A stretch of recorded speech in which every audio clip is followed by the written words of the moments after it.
Emi Matsushita. How are you? I'm good. Thank you so much for having me. Absolutely. I appreciate you coming on and sharing your story with the creative community that follows here. Um, Let me give a brief introduction for you so people get a feeling for who you are and some of the things you've done. You have a broad and deep expertise in dance and movement. You hold a BS in biology from Purdue University and an MFA in dance science from Trinity Lehman Conservatoire in London, reflecting your unique blend of scientific and artistic education. International performance and creative director. You've performed and creative directed work across the UK and Japan and the US, collaborating with groups like Urban Interface Dance in UK, Drop Squad and Splinter Dance Company in Seattle, Open Your Mind in London, and the Bridges Collaboration Festival in Dallas. You're artist, entrepreneur, and coach. As an embodied entrepreneur coach, you lead workshops, and one of those examples is how to make money as a dancer. And you mentor creative professionals to build sustainable careers in the arts, serving as the current chair of Art Boost Dallas. And you've collaborated with Business Council for the Arts, SMU, Dallas Morning News, and Kira to organize these. You're a seasoned educator across prestigious institutions. You currently teach at UNT and Dallas College and have facilitated workshops at Booker T. Washington, School of Arts, Collin College, University of Houston, Texas Women's, and at the Society of Arts Entrepreneurship Conference, and in local organizations such as Art Mission Oak Cliff, and you build community workshops for audiences from Creative Mornings Dallas to Arts Mission Oak Cliff. With over 25 years of global dance-based creative leadership, and as an experienced dancer yourself, a creative director, entrepreneur, you've founded inclusive collectives like Drop Squad and are developing arts entrepreneurship programs in higher education within the arts communities. And one of those is due to launch, which is your first course at UNT in the fall of 2026. Amazing. Yay. Amazing. That was a lot. Thank you for Yeah, that. that is a lot, but Yeah. you've accomplished a lot. Yeah. But also in a very like non-traditional way, which I think is very similar. Artsy. Yeah, it's very artsy. Every artist has a weird non-linear path. And I think that's a narrative that needs to be pushed more, that there's no like set pathway. And For that's sure. okay, you know? Yeah. So I don't really have a whole lot of structure to this other than it being conversational. Yeah. And I only have one structured question, and it's always my first. And Yeah. that is, where were you born and what was life like as a kid for Emmy? Yeah. Starting from the roots. Yeah, I was born in Japan, in a small town outside of Nagoya, Nagoya is like the third biggest city in Japan, but I was just born outside. And my mom, I'm mixed race, so my mom has Irish Hungarian roots. She ended up in Japan because she was teaching English in the country. She originally moved over with her boyfriend to do that whole thing in the in the 80s, 70s, 70s.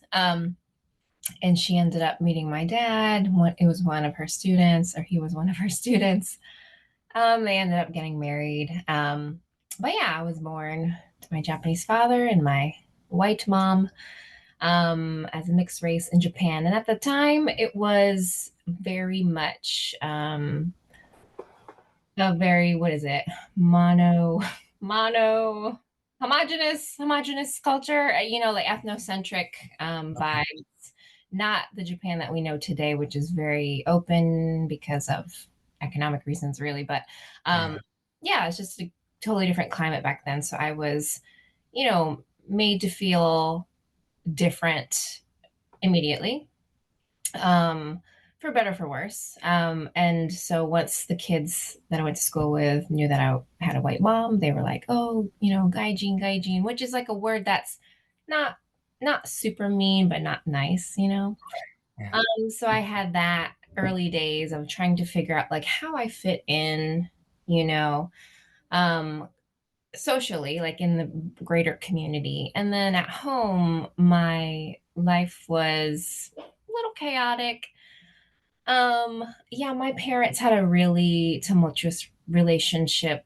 I think looking back now that I'm older and wiser and I've done my own research and process of healing, Yeah. I think my mom had a lot of trauma that she never dealt with, and same with my dad. And I think Okay. two people come together and are kind of dysfunctional, separately. They're not good together as well. And so yeah, it was a lot of arguing, a lot of verbal abuse, physical abuse. Mm. So yeah, it didn't feel very safe and secure. Um, and that extended when we eventually moved to America as well. We moved originally to New York, so a little upstate of the city. And that, yeah, same chaos, conflict Yeah. continued. But then I was in a new place. And also, even landing in America, I was like, oh, I'm different. People were like, oh, you're Chinese. Say something in Chinese, Emmy. And I'm like, no, I don't understand what you're asking me. And I Yeah. also remember, um, this is like an early like culture shock thing. I remember being on the bus and the kids on the bus were talking about the football teams. They were like, "Oh, the New York Giants are playing this and that." And I was literally thinking that there were like giant people playing a sports game or something. I didn't know it was a Oh, mascot. So, yeah.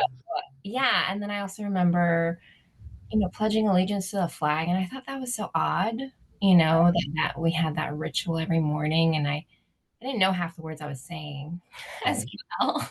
Yeah. Well, yeah, it was just like interesting to like navigate identity in that way and being like Sure. forced to show up a certain way as well. Yeah, all the while, my home life was very chaotic. So it felt like there was a lot of, or I guess, necessity for me to feel grounded and safe was just to like create my own sense of security and safety based Yeah. on what I thought I needed to do to earn that. So my role in my family was to just be quiet, be good. And I think a lot of girls do that too. They just like, put others first.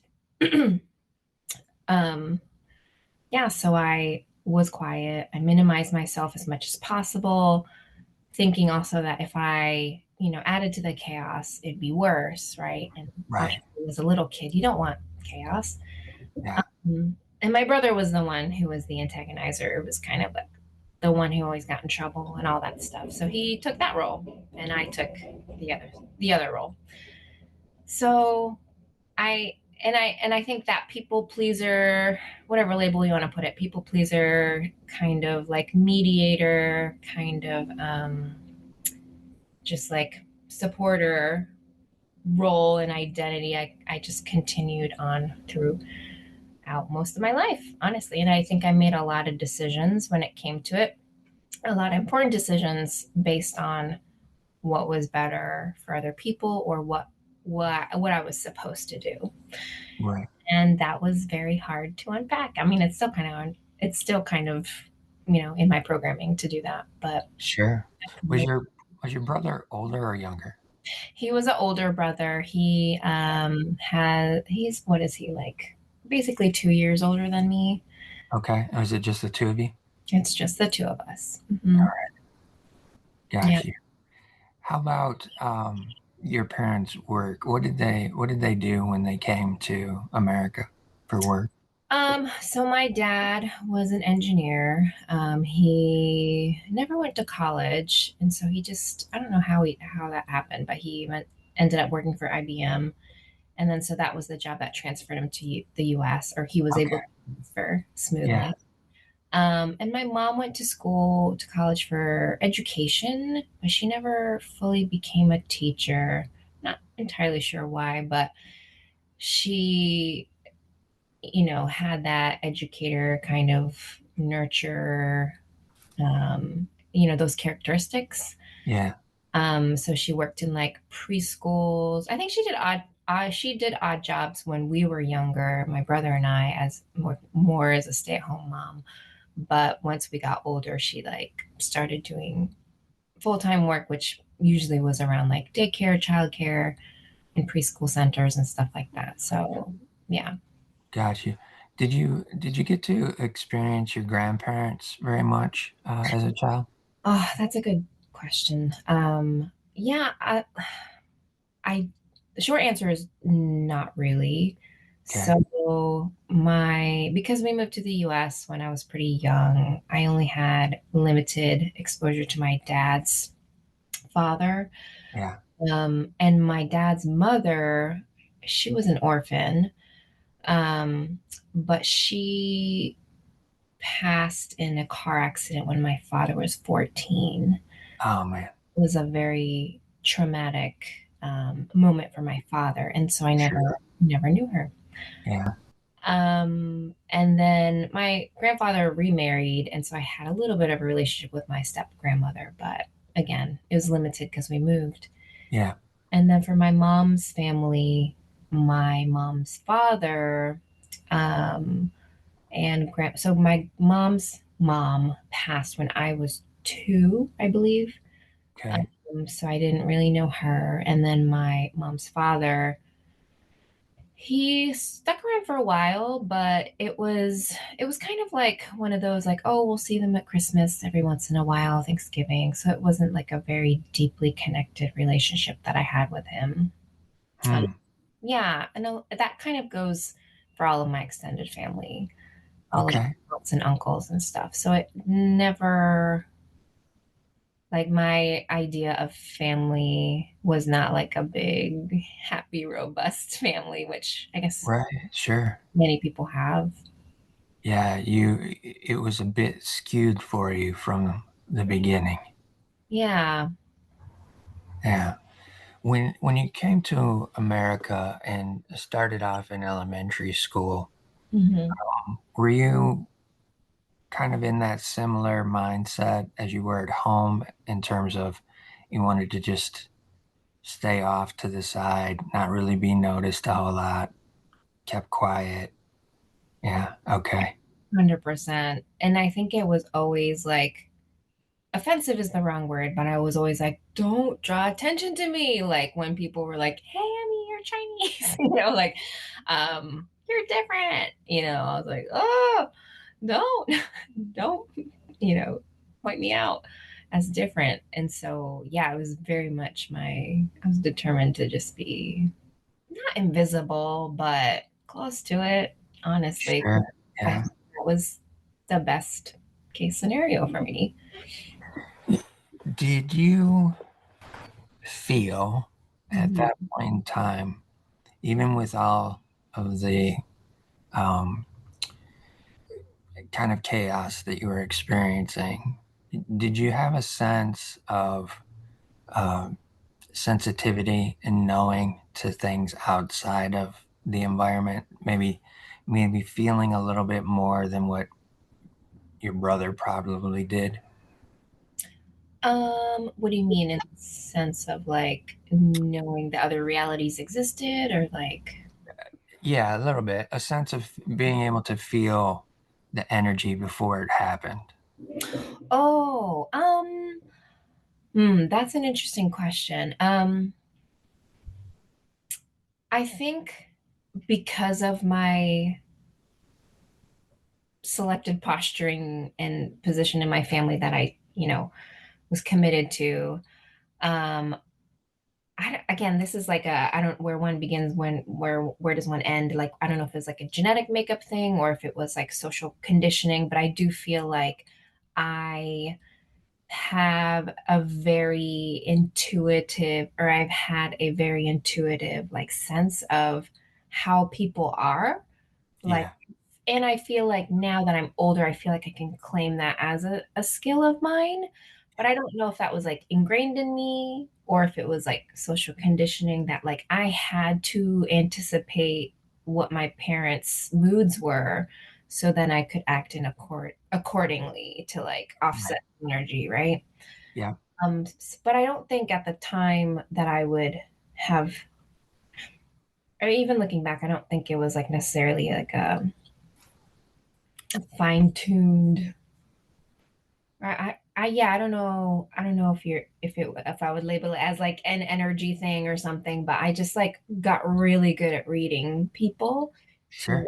try to anticipate anything bad happening and me trying to prevent it as well. Yeah. Um, so I was always watching. Like I watched everybody. I watched because even in school, like I would just watch people because I'm like, what is the social norm right now? How am I supposed to be acting? So I had to like do my research and Right. okay, so that's I'm supposed to talk like this and sit like this and like when I walk in the room, I go to my spot and then like all of that I was like For tracking. sure. So yeah, I don't know if it's like a fight or flight mechanism, like safety mode, or if it is like a intuitive energy thing, or maybe both. I think it is both, honestly, from my perspective. And, Mm, and that was why I wanted to ask that question because I know from my own experience, I'm pretty introverted when it comes to having to engage in things. mm-hmm, I'd rather sit back, watch, mm-hmm, observe. mm-hmm. I feel like I learn more that way. Yeah. And I could see within your story already just how that became something that you needed to figure out Mm-hmm, so that you knew how to kind of protect yourself as mm-hmm. well as not get into certain situations where it was extremely uh, pressurized, so Yeah. to speak, for you. Yeah. Were there any opportunities to make some friends that seemed like genuine friends versus recognizing your differences in elementary school? So it took me a while to find a good friend. I don't remember my friends like in like year one or two, like kindergarten, first grade, second grade. Although I think in second grade, I had a friend who was kind of a troublemaker and she kind of like was like, ooh, let's run away from school. And she made me run away from school. And I got in Uh, trouble, and it was like the worst day ever because I was like, "This is terrible," and I was at the principal's office, and I felt horrible. Um, mm, but it was like because she had a really strong persuasion yeah, to her. So yeah, that was terrible. But I wouldn't say she was like yeah, like an authentic, genuine friend. But I got a really good friend in when I switched schools. We eventually like moved to our new house in New York, and she was really quirky and cool and she like her and I were very kindred spirits and like being quirky and cool because I think that like deep down inside, I mean I'm quirky and cool now, but like I didn't know that I was quirky and cool and I yeah, wasn't supposed to be quirky and cool, you know, when I was little because again yeah, invisible. So I when I connected with my friend and became friends with her, she like brought that out of me. So it felt like she was a safe space and we could be explore being quirky and cool together. And we ended up staying friends for a really long time. So I'm grateful for her to like have had that okay, like awakening, I guess, or stirring or whatever. And right, yeah, she definitely was one of my first authentic friends. Yeah. gotcha. Did your parents put you into any extracurricular things in elementary school to keep you occupied? Um, Elementary school, I think I started doing, I want to say this was more in like middle school. Okay, Um, or like late elementary, I think I started doing gymnastics. And I really loved that. For some reason, like my brother was doing like soccer, he's doing Okay. team sports, and I admired that, but I was like, I could never do a team sport because then you're like on display with your teammates, and it's like too much. It was too much pressure, right? So Right. like, a solo sport like gymnastics felt comfortable for me, and I Okay. had a really cool mentor who helped. He saw that I was really body oriented and good at that, so Yeah. he kind of took me under his wing and like tutored me, coached me a little bit more like intimately, like one on one versus in a class setting. And so that really like helped me develop my skills quickly. But with that, I also like, I only did gymnastics for a couple of years, I think, but it definitely created a really good foundation for, what I ended up doing now. Sure. Um, but yeah, gymnastics was it, and which then translated to cheerleading when I went to middle school. But I didn't really love like the performative, like rah rah, and like I didn't care for sports. Like sports wasn't something that I was ingrained with, as an immigrant, I guess we'll say. Yeah. And but then that kind of built the foundation for dance when I started dancing in middle school. I moved to give you context. So I was living in New York, right? But then we moved right after my 6th grade year to Virginia because my father had a job transfer. And my mom was like, "Oh, they have a dance team at school. You should try out." And I was like, "No, no, that's different. I like, I don't want Yeah. to dance." Um, but she pushed me and encouraged me to try out, and I ended up making the team, which was like a surprise to me and also like validating because I just didn't know Yeah. I could make it. And then that was basically the start of my relationship with dance, and I'm very grateful for that kind nudge that my mother, you know, did. Yeah. Yeah. Uh, how was that move for you? Because first off, you've come from Japan to America, Yeah. then New York Yeah. to Virginia. Hmm. They're as close as they are, so to speak. They're definitely different Yeah. in terms of cultural, Yeah. uh, American Yeah. culture. Yeah. How is that for your psyche? Oh my gosh. Well, I think the most devastating thing was like leaving my friend. So Yeah. like, I've had time because I think I started becoming besties with her 4th grade. So Okay. 4th through the 6th grade, we transitioned to middle school together. Ah, boys and movies and the Right. mall and all this cool things that you do in the 80s. And so like for me, I was like so devastated that I was leaving my friends. And I also had other friends that I developed as well.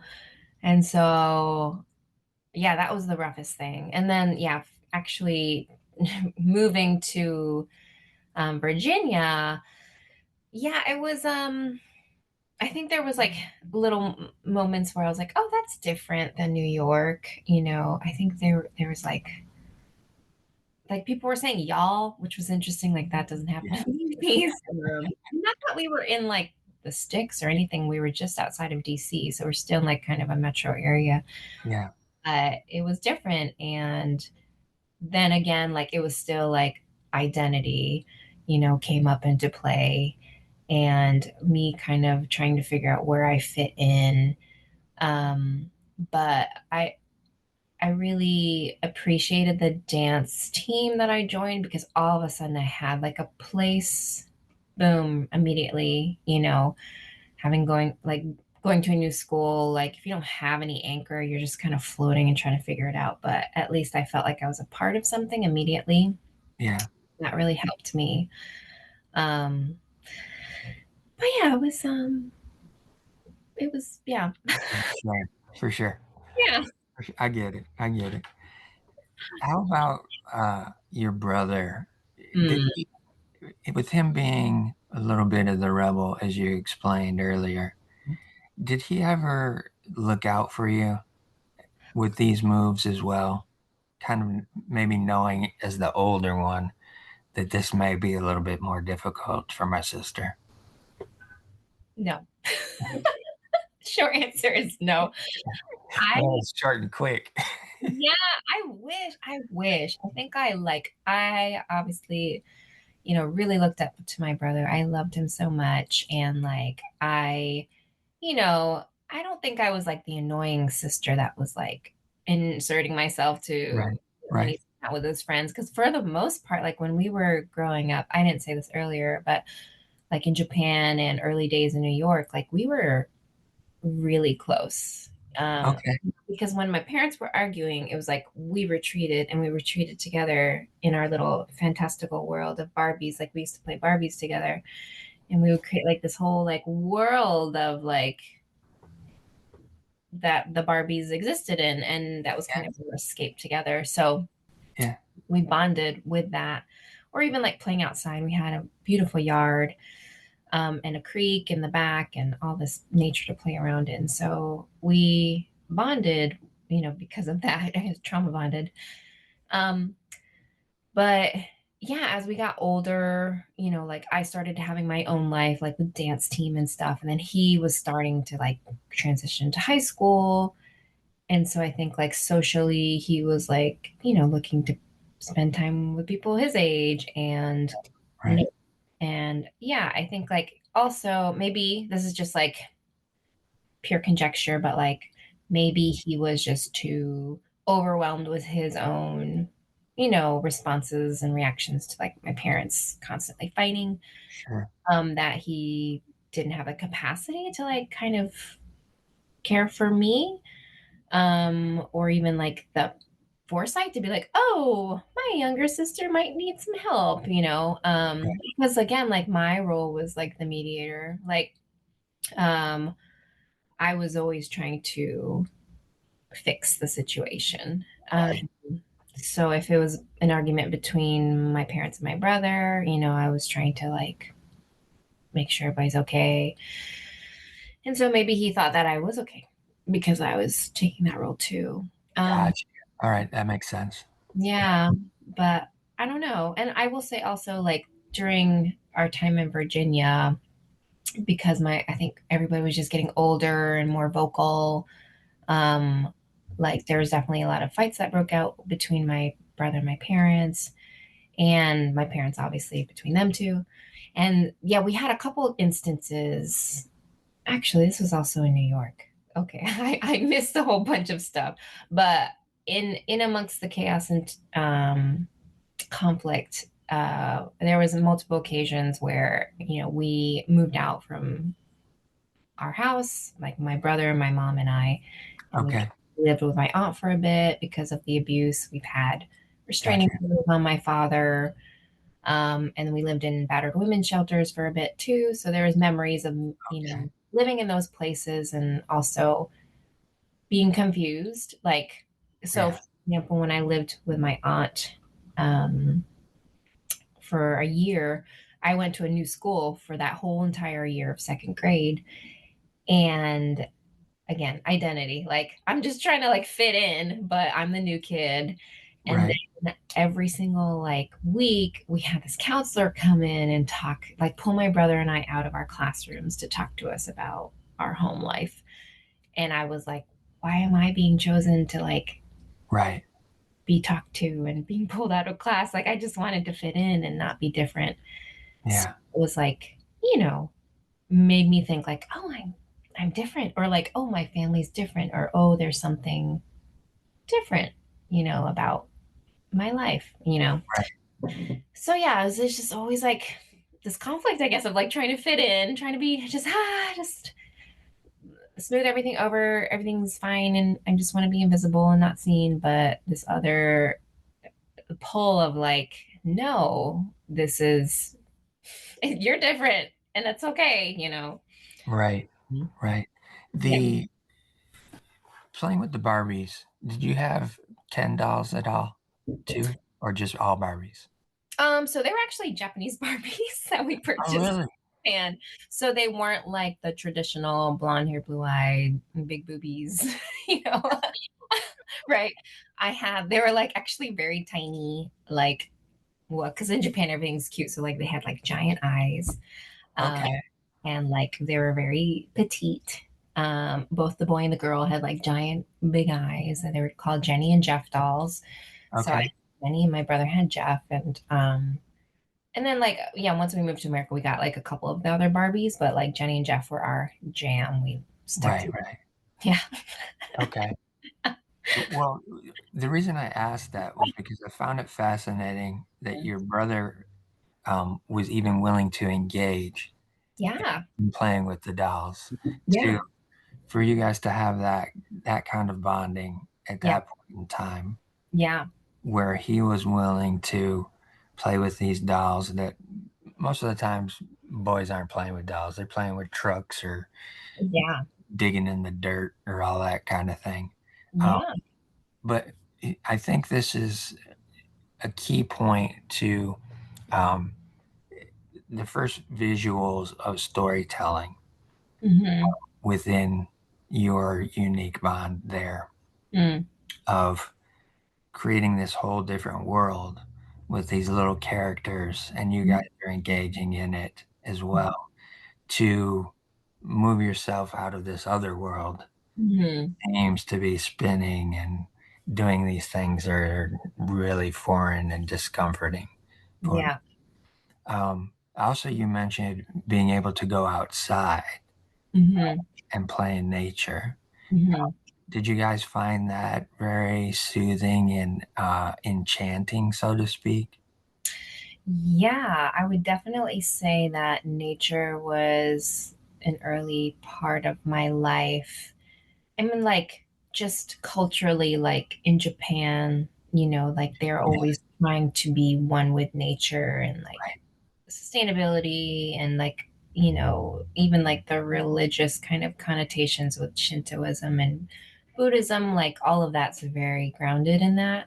Yeah, So I think like early days that influenced me and like um and my mom was also really she loved nature too, so whenever we moved to the burbs in New York, and so granted New York had lovely nature, but she always like took it upon herself to go like, all right, let's go to the park and let's go hiking. And so she like made effort to help us go or make us go outside more.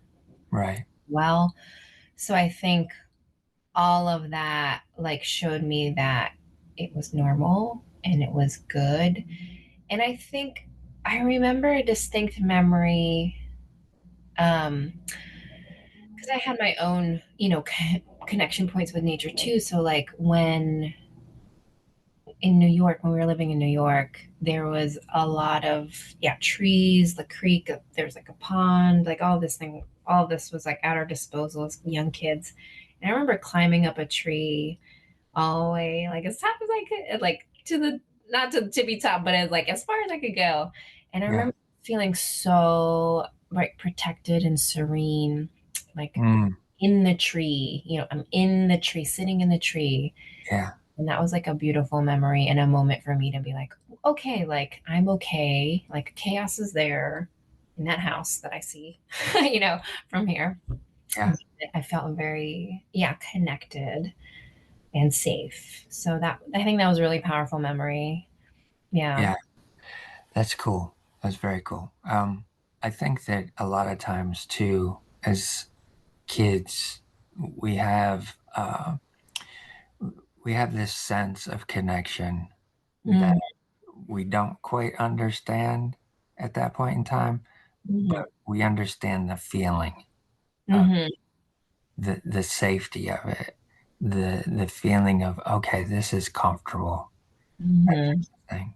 I think it's powerful. Mm-hmm. Unfortunately, as we always get older, those things start to fade out of our realms of perspective. Um, Yeah. Yeah. when you guys did move to Virginia and you started in dance, um, Mm-hmm.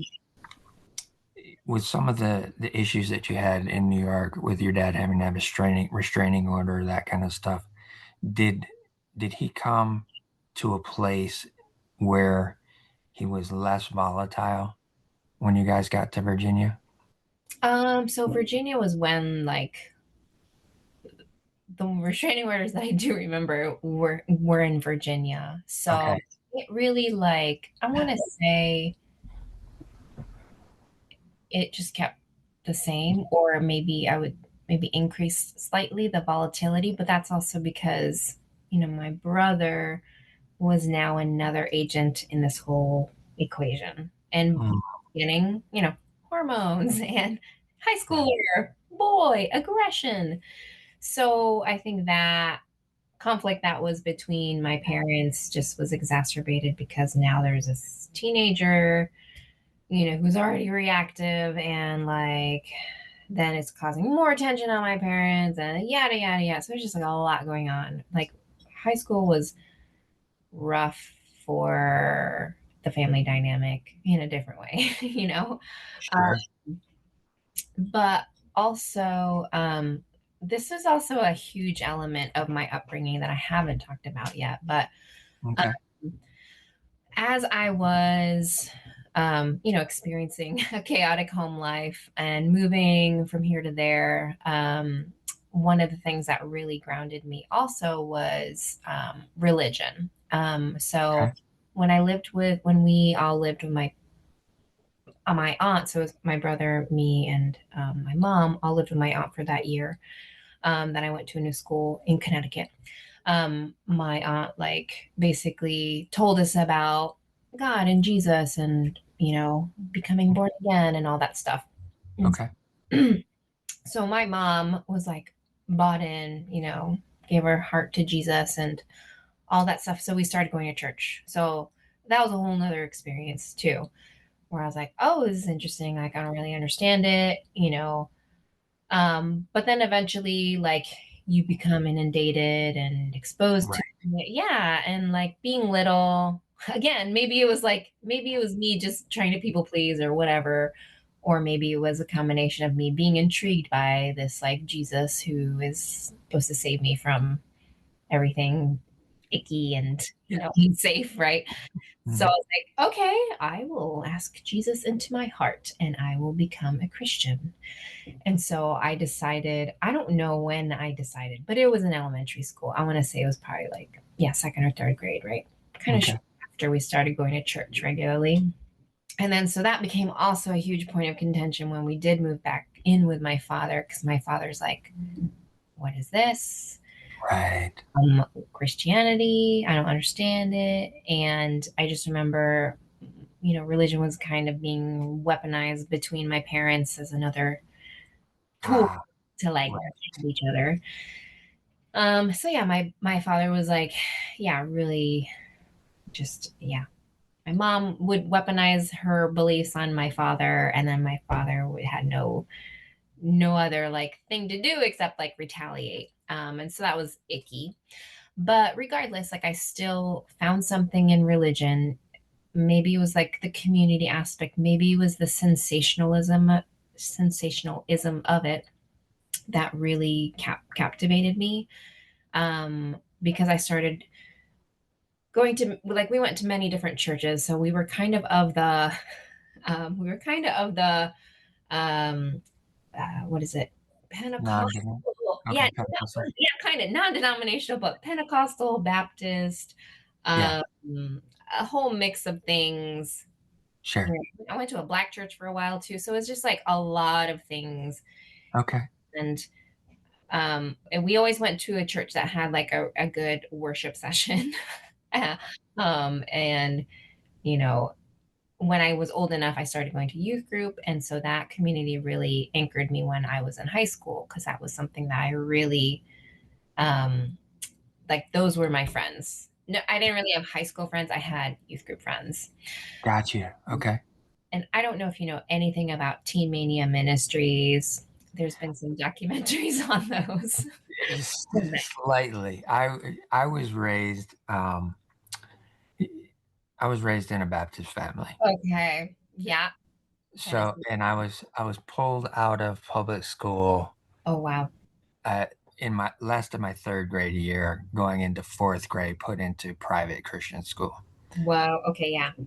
So I understand every Oh, synopsis of what you're talking about, how it yeah. is relatable, how that feels in terms of a quote unquote community feeling, a form of connection within the teen groups, those types of things. Yeah, I get it. Yeah. But it also like, and then maybe this resonates too, but it also like for me validated like being good. Like it gave me more instructions to how to be good and how to be Right. Yeah. on the path. Like, Yeah. okay, like I'm already trying to be good. So now I have more instructions to like live up to. Great. Yeah. And like almost like a manual of like this is success. You save yourself to marriage, you devote to God, you be clean, you tithe, Yeah. don't dance.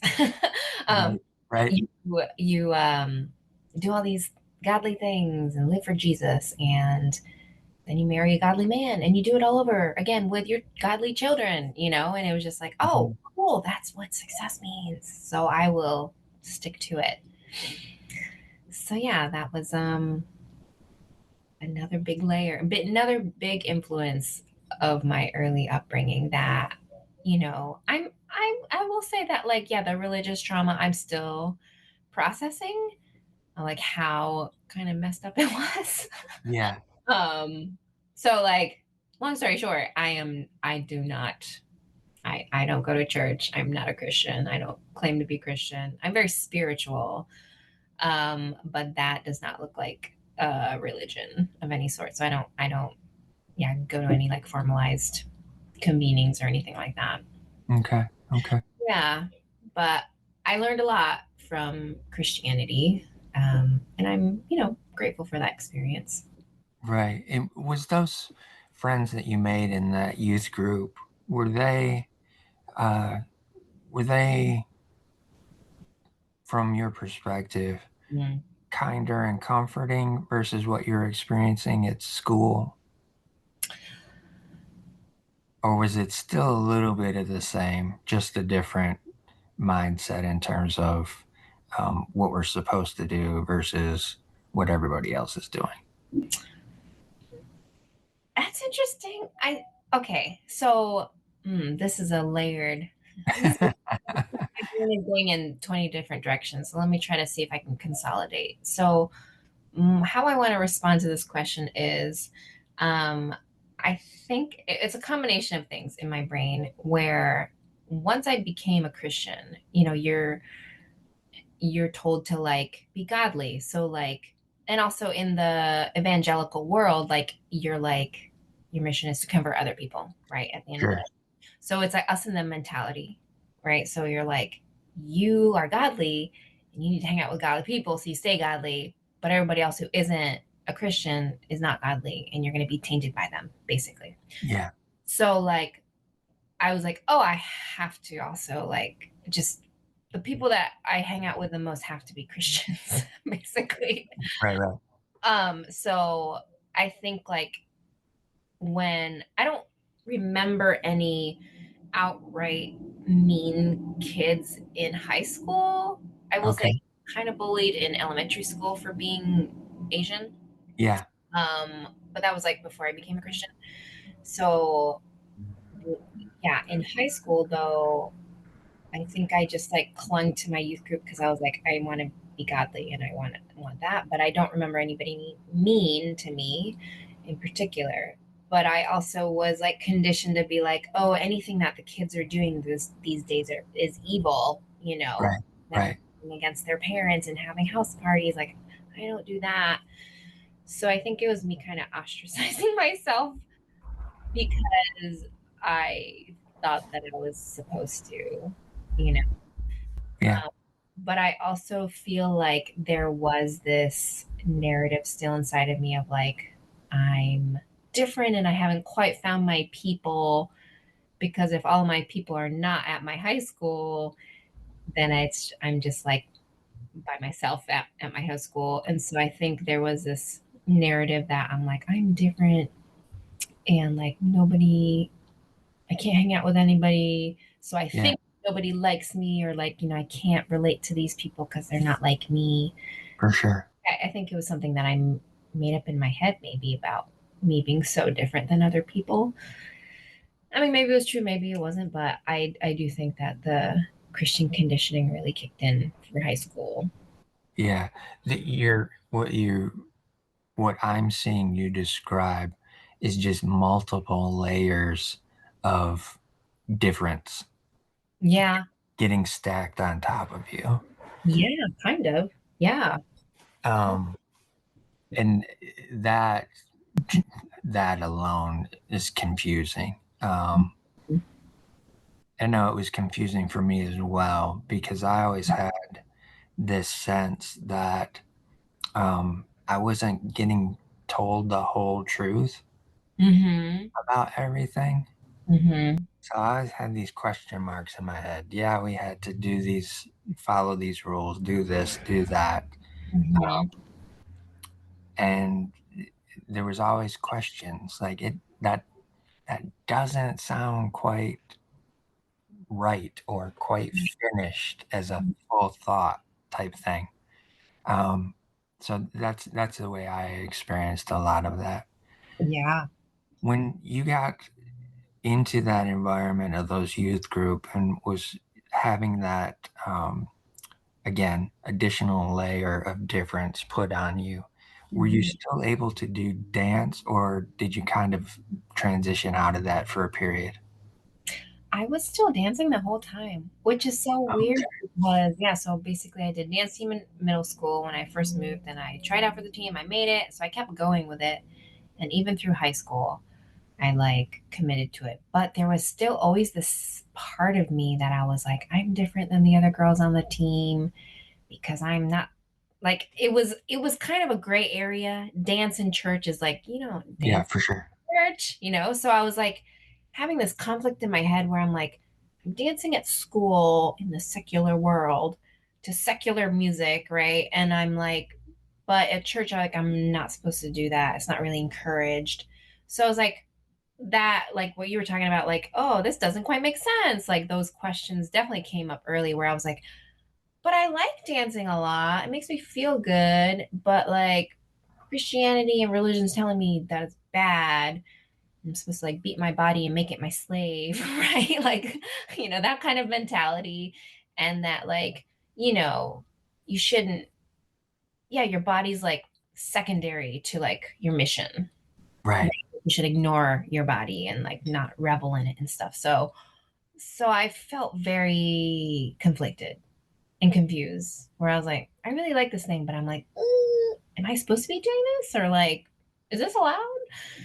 Um, Yeah, but I did it. I did Right. it. I kept going. Did the dance classes that you were taking, were they more towards contemporary dance or was it more towards ballet? What type did you start out with? Yeah, so the dance team was technically like a drill team, which is kind of Okay, yeah. jazz based, but also a lot of like hand movements, and we did a lot of competition. So we were like training to look like each other and like have the right angles. Everybody has the right Yeah. angles. Yeah. Um, so it's like a different version of dance than like being a studio dancer raised on like ballet, tap, and jazz or something. Right. And that was the same for high school too. So that was, yeah, my foundation for dance, basic Okay. competition and choreography Right. technique. Um, but when I went to college, so college is when everything kind of like changed for me. Like being out of my parents' home, I was away from the chaos. I had space to like think for myself a little bit, but also very much constantly wrestling with this like, am I doing the right thing? Is this good? Christianity was still, I like aspired to be Christian throughout college. Okay. Yeah, college is a whole new world, right? People are doing all the things. So I was like struggling with like trying to find like what was right for me. But in the dance realm, I didn't want to join the dance team at Purdue because it felt more like a cheerleader thing than a dance thing. And I wasn't into that. So I ended up joining a hip hop crew. And that like changed the trajectory of dance for me completely because, so full disclosure, like I love hip hop culture a lot. And that's actually what I did my research on in my MFA program. Um, Okay. but hip hop, when I got introduced to it, I was like, all of a sudden, with hip hop, it's not about choreography and like looking like everybody else. It's about the whole culture behind hip hop is, you know, originated as an art form for release and expression, Right. um, and healing. And so it was about your individual style, your story, what you wanted to release in a community with other people. Yeah. And so I had to like throw away the programming that I've had about like, oh, I have to like look like this and, look like everybody else and like perform. And it was more about, it opened up the whole idea that like dance could be used as something else. So that was like mind blowing. And it was like freestyle based, which means that you're not dancing set moves, you're just dancing whatever comes up organically. Right. And I remember freestyling for the first time in my audition for the club, for the crew. And I was so terrified because I was like, I only do choreography. Like, I don't just dance from my heart. Like, I don't even know what that means. I don't even know who Right. I am. So, how do I even tap into myself to be able to express anything? So, that was very humbling. That was a very humbling first experience. But ever since that point, I made the team and we danced and performed throughout campus and beyond. But after that, I was like, oh, this is where I want to keep like pursuing. This is what I want to keep pursuing, like hip hop, vocabulary, technique, culture, style, etc. So I kind of like dove deep with those street styles as well. Yeah. Yeah. Gotcha. So with that, Hmm. how does biology come into the picture? Oh gosh, like listening to my star, I'm like, what am I? Who am I? Like, what is this? Oh, Okay, believe me, I'm loving it so far. So that's all right. hip hop, biology, Yeah. trail team. Oh my god. Yeah, so biology was basically a safety move, honestly. Okay. Because when 18-year-old Emmy, like everybody goes to college, that's what you do in America. So my dad was like, okay, well, if you're gonna go to school, you need to like think about a career that's wise and sustainable and you know hinting not explicitly but like make me proud kind of low key. Oh, it's a whole Asian Yeah. parent thing. So that was like unstated, but like, okay, I gotta choose something that's gonna make my dad like believe in me, Right. I'm proud.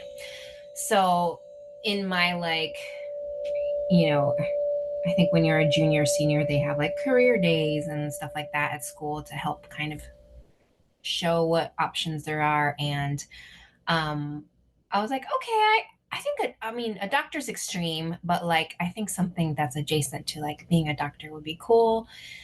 So I chose dentistry, and I was like, I'm going to be a dentist because that's like not a full blown doctor, but it's like has the credibility of a doctor, Right. or but you're just working on the teeth, so it's like an aesthetic, Yeah. kind of thing too. Um, Low lift or whatever rationale I thought at the time. And I also like started like shadowing my dentist and working at the office there. That was my first full time or first part time job as a high schooler. I was working at the dentist office. And I was like, okay, this is cool. I could get into this. Like, I really liked the science behind it. Like, I Okay. didn't realize I really enjoyed that world. Right. Um, and then so yeah, I committed to that pathway where I was like, okay, you have to be able to be a dentist, you have to have a biology degree. That's the foundation. And then you go to dental school. So I committed to the bio degree. And surprisingly enough, even though I realized shortly after starting school, I was like, okay, I don't think I'm going to be a dentist, you know. Um, but I really enjoyed my classes and doing all the lab work and stuff. It's something about the structure of like the scientific method and the inquiry of it all. And like, granted, undergrad is not like super juicy. It's pretty bare bones, but I enjoyed it, so I stuck with it. Okay. Yeah. How was the culture shift again going to Purdue? Because again, New York, East Coast, Yeah. completely melting pot. Yeah. Virginia, a Yeah. little bit different culturally in Mm. terms of sort of moving south, but Hmm. on the coastal line there. Yeah. Purdue, Midwest, Yep. 100%. completely different again. Yeah. Corn all over. Corn fields all over the place. Yeah, because I would make the trip from Virginia to Indiana, like, at least twice a year to Yeah, do school and stuff. So I was always like, wow, like America's so diverse because you're like literally, in the burbs or in a city, and then all of a sudden there's like Amish people and gold right. Yeah, farms. yeah. Pennsylvania is a really long state. So yeah, I think like when you go to a new place for school though, like you are in a little bubble. So I would say like Purdue was a very diverse school in the sense that we had a lot of international students. There's a lot of like Okay. Indian international students, and like in my hip hop crew in particular, I feel like we were all Asian, honestly. Like, Really? Filipino. We had Okay. a Philippine, actually four Filipinos. It was me. There was an Indian dancer. There was one black girl. Then we had like two white white a girl and a boy, and so yeah, it was very diverse. So I didn't feel like I was like too different. Which Right. is, yeah. Yeah, I was going to ask that question. Did that group make Hmm. you feel more like you fit into something um, visually that Yeah. was relatable? Yeah, I think so. Yeah, the whole Asian identity, even now, I'm like, I don't know if I fully identify as Asian. I mean, I look that way, but I'm not like waving the flag as Gotcha. some do. Some do. Right. Yeah, yeah. Some really do. But yeah, even when I'm with other Asians, like I feel like very like, oh yay, like I am one of them. But there's this little voice inside that I'm like, I'm not fully like them. Because there's is definitely a very different experience being a halfie, as we say, Hmm. um, than being like a full blown Israeli. Gotcha. Yeah, so there's like a whole like subculture around like halfie kids and stuff like that. But it's another conversation. Okay. Yeah, I'm more at home when I see diversity versus homogenous. Right. Everything the same. Mhm. Sure. Within that group, were you tapping into the B-boy, B-girl cultural things as well? So yeah, early days hip hop, like breakdancing is like the OG pillar of hip hop and stuff. What we did was kind of like I don't think we had any breakers on our team. We definitely did more choreography and freestyle. So Okay. like social party moves, like that branch of hip hop, which a lot of people don't like necessarily understand, but it was um kind of what's the word, what am I trying to say? Hip hop, or breaking adjacent, I guess you would say, but we weren't doing like power moves and all that stuff. But it was Right, definitely right. grooves and vibes. A little Um, bit more up rock yeah, style. 100% up rock stuff. Yeah, because that's kind of like the trajectory that like dancing upright went. Yeah, yeah. Yeah, yes, Okay. up rocks. Very good. I'm impressed, Rich. Thank you. Thank you. I have I have a diverse palette uh, Mm. for creative things. Oh, good. As you should, right? It's Yeah, yeah. life so much Um, more wonderful. but oh, most definitely. Plus, too, I mean, when hip hop started hitting um, the airwaves, that changed everything. My gosh, I know. It opened up so much in terms of, whoa, this sounds different. This Yes. looks different. Yes. What is this all about? Yeah. Where's it coming from?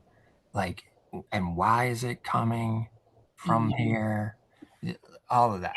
So I was like full fledged into, I want to know more. I want to hear more. Yeah. I need to know what this is all about. Yeah. Yeah. Yeah. Yeah. And then you have movies like Break In and Beat Mm-hmm. Street Mm-hmm. out, and it's just like, oh my gosh, the clothes, Mm-hmm. they're doing, the attitudes, Yes, all that. that type of stuff. So, from me as a creative, as an artist, somebody who loves fashion, I'm looking at that Mhm. like, holy cow, what is this? I need to know everything that's going on here. Yeah. Yeah. Oh man, hip hop really like once I started understanding more, like getting involved in it through the movement and the dance was great, right? Because then I could like embody it more than understand it. But then once I started putting on my analytical cap and like digging into it a bit more and researching and just like seeing how hip hop communities were around the world because I've traveled so much, I'm like, Yes. oh my God, this is like there's so many layers that is so intriguing about hip hop culture. The fact that it started as a youth movement out Yep. of aggression around these oppressive systems and contexts, and then like it's still around 50 years later is like foreign to me. And the fact that it is worldwide, so that like the the essence of hip hop and what it stands for relates across the board to people, no matter what Yeah. color, race, right? So it's just like that's amazing. And I just think that like with hip hop, for me personally, like I don't want to be that person that's like, oh, dance saved my life. But I would say that like it has because of what it has it like fortified in me. Like if I danced the regular pathway of dance, like continuing jazz and whatever contemporary and stuff like that, I don't Right. think it would have been as impactful if I never was introduced to hip hop, because hip hop was truly about connecting with myself, understanding myself, my core, but also like, the whole narrative of overcoming oppression is basically kind of like what Yeah. I was experiencing. So like for Yeah. me to cling to that, knowing my past and my trauma, it was like definitely what I needed. So like yeah, I definitely there's like some special connection to hip hop that I will never release because I just think it's For so sure. phenomenal for so Yeah. many reasons. Yeah. It is. It's culturally borderless Yes. Yeah. and ultimately accepting as well, Hmm. um, to a certain degree. Yeah. More so with dance than maybe lyricists or artists. Yeah. Uh, it's a lot more open with dance, Yes. but also too what I'm seeing from your storyline as well is that experience of freedom and acceptance from an oppressive Hmm. home environment, Hmm. an oppressive religious environment as well. So it's fully opening up Yeah. that you're able to experience those things. Yeah. Um, going just going through and completing Mhm. a biology degree, Yeah. but yet again, walk into this. This is why it's so fascinating for me, and even more so a joy for me to have Mm. you on as a guest to be able to talk about these things. Um, Having watched your episode with Maddox and Dwight on Yeah, For the Love of Creatives, yeah. we both had the pleasure of being guests on their podcast. I love them. They're so Love them as well. Yes. Much love and appreciation for the great. connections I've made just from them. Mm. It's Yeah. good to hear. Yeah. Um, but this line that you're walking, biology, Hmm. dance, Hmm. but also internally, you're walking a line between almost two worlds, Hmm. your familial experience as Hmm. well. Hmm. How is it that you were able to stay determined and focused enough to get through the biology degree, all the while this other thing that is expressive, freedom embracing, and not as um, structurally confining? Hmm. How did you manage to walk that? Oh, that's I like this question because I don't think I've ever reflected on this before, but Okay. maybe this is true for a lot of creatives, but I do think maybe it's true for many humans, but I do think that we're drawn to balance, right? So like if you commit to one or the other fully, then it's like Right. That's it, balance. so maybe the the appeal of kind of holding these two worlds and walking that line was because it checked boxes in my head about structure. Okay, there's another pop that there's another thought. I'm gonna put a pin in that because I want to get back to it. But yeah, like at surface value, like science is rigorous, structured, Yep. detailed, record keeping, data, blah, science, rules, laws, whatever. And Yep. then yeah, hip hop is like fucking whatever you want, like just express yourself, take up space, right? Yep. So like I maybe those two worlds appealed because those exist in me, you know. I like being I also have, maybe this is all artists, but we're a little bit of a rebel, right? So like for us to walk the line is something that we maybe subconsciously choose to do too. Cause like, no, like for me, I'm like, you can't label me. I'm not a scientist fully. Yeah. I'm not Yeah. only a dancer. Like there isn't one label that defines me. So I Right. think it's also exciting to like play in this gray area because for me, now that I know more, and this is the thought that popped into my head, but science is art to me. I think it's like has this facade of like rigidity and like structure. And not that that's not true, but I do think that you have to be a creative to be able to like access ideas that can push progress forward. You have to be innovative, right? For sure. Like it isn't a sense of artistry. Um, and I also think that, you know, to be very critical about things. Like a lot of artists have that. And critical, not in the sense of judgment, but like just like, have we thought about this? Have you looked at it this way? Like just offering another perspective is something that we're good at. And so even in science, there's that space to be like, I don't know about that. Because there's like research papers on research papers on research papers that are like just kind of regurgitating the same thing because Yeah. they're basically proving the one prior wrong or supporting it or at least pointing out that like, oh, maybe this project wasn't completely accurate because XYZ. So Yeah. there's this constant conversation of like somebody saying this is what I found and this must be the truth, but then someone's like, but wait a second, like Right. you thought about this, and then it's like shifting. So it's just like you're never really getting to a full complete fact because at the end of the day it's all contextual. It's Right. contextual based on who's doing the research, how are they doing the research? Why are they doing the research? Because that implicit bias is there all the time, you Yeah. know. So like I I feel like, yeah, maybe it's not two different worlds. Maybe it's the same world. I don't know. Right. Okay. And from that thought process as well, Mhm. were you able to see God in biology? Ooh, ooh, Rich. This is a rich question. Literally and figuratively.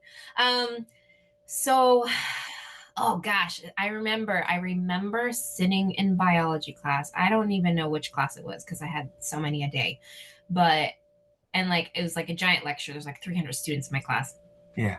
and I'm like, we're learning about evolution, and I'm like, I like felt the sweat, right? Where I'm Yeah. like, oh fuck, here we go.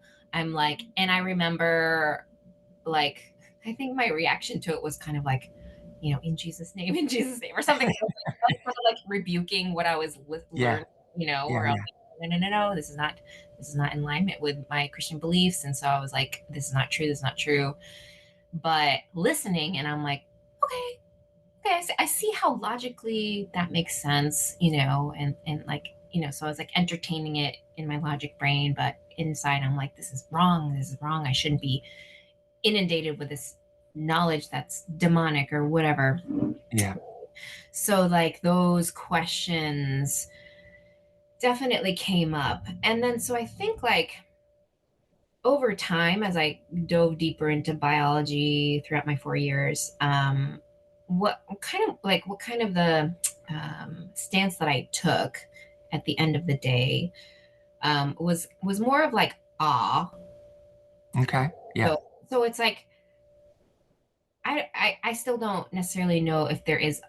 Okay, so let me say, I don't think the Christian God exists. I think there's some sort of like, we use the word source and spirituality, right? There's like Yeah. something that's like kind of holding everything together, whether it be, benign or whatever labels we attach. I don't even think it has a label. Like, I don't think it should. If it's actually like the thing that we think it is, like, we can't fathom what it is. So it just exists, right?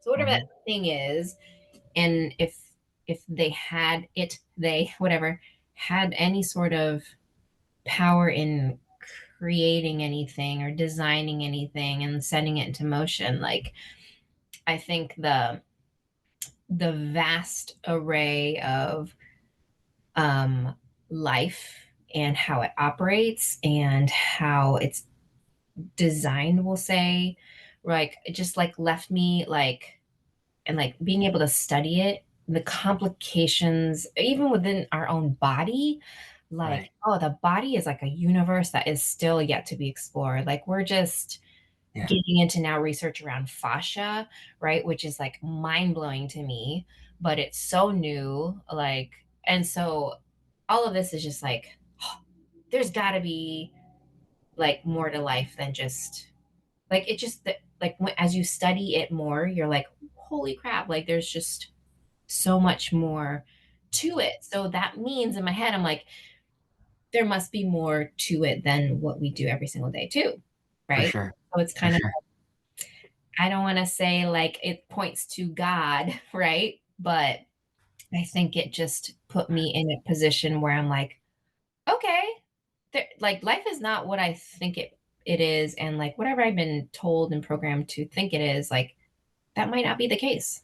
Right. And logic isn't always a thing in science, in nature. Yeah. It's not. We try to like, ooh, hold on to it. For sure. He proves it wrong. So yeah. Yeah. I think the key word that came out of your mouth was design. Mm, The design that you see there uh, within scientific study, especially if you're looking at the structure of something, mm-hmm, the way that it's put together mm-hmm, and the way it forms, there's so many elements of design there. It's almost impossible to say, okay, we can just relegate this to a book, right.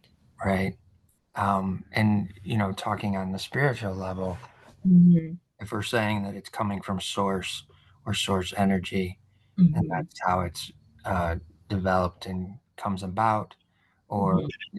a, a title that I like to give is Mm-hmm. the creator of all, right?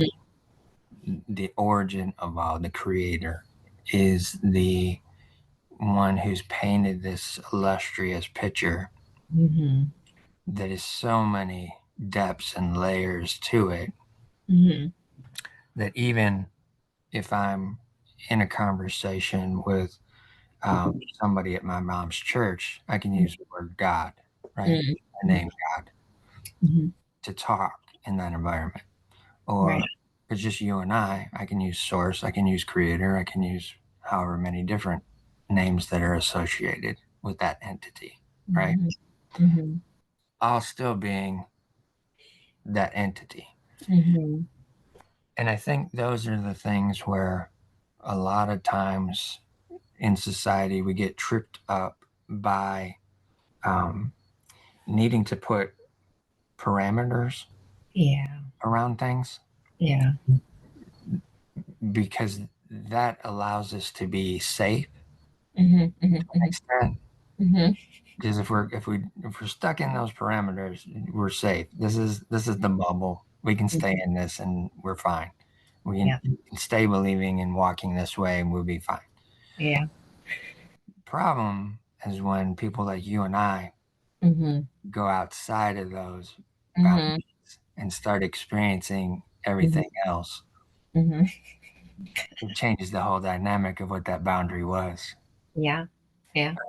And so that's a thing that I try to encourage um, within this podcast is the willingness to be curious, the willingness to be open to other ideas or other experiences, Mm-hmm. because there's so many out there Yeah. that it allows you to find new things. It allows you to expand. Mm-hmm. Allows you to grow. Mm-hmm. It allows you to have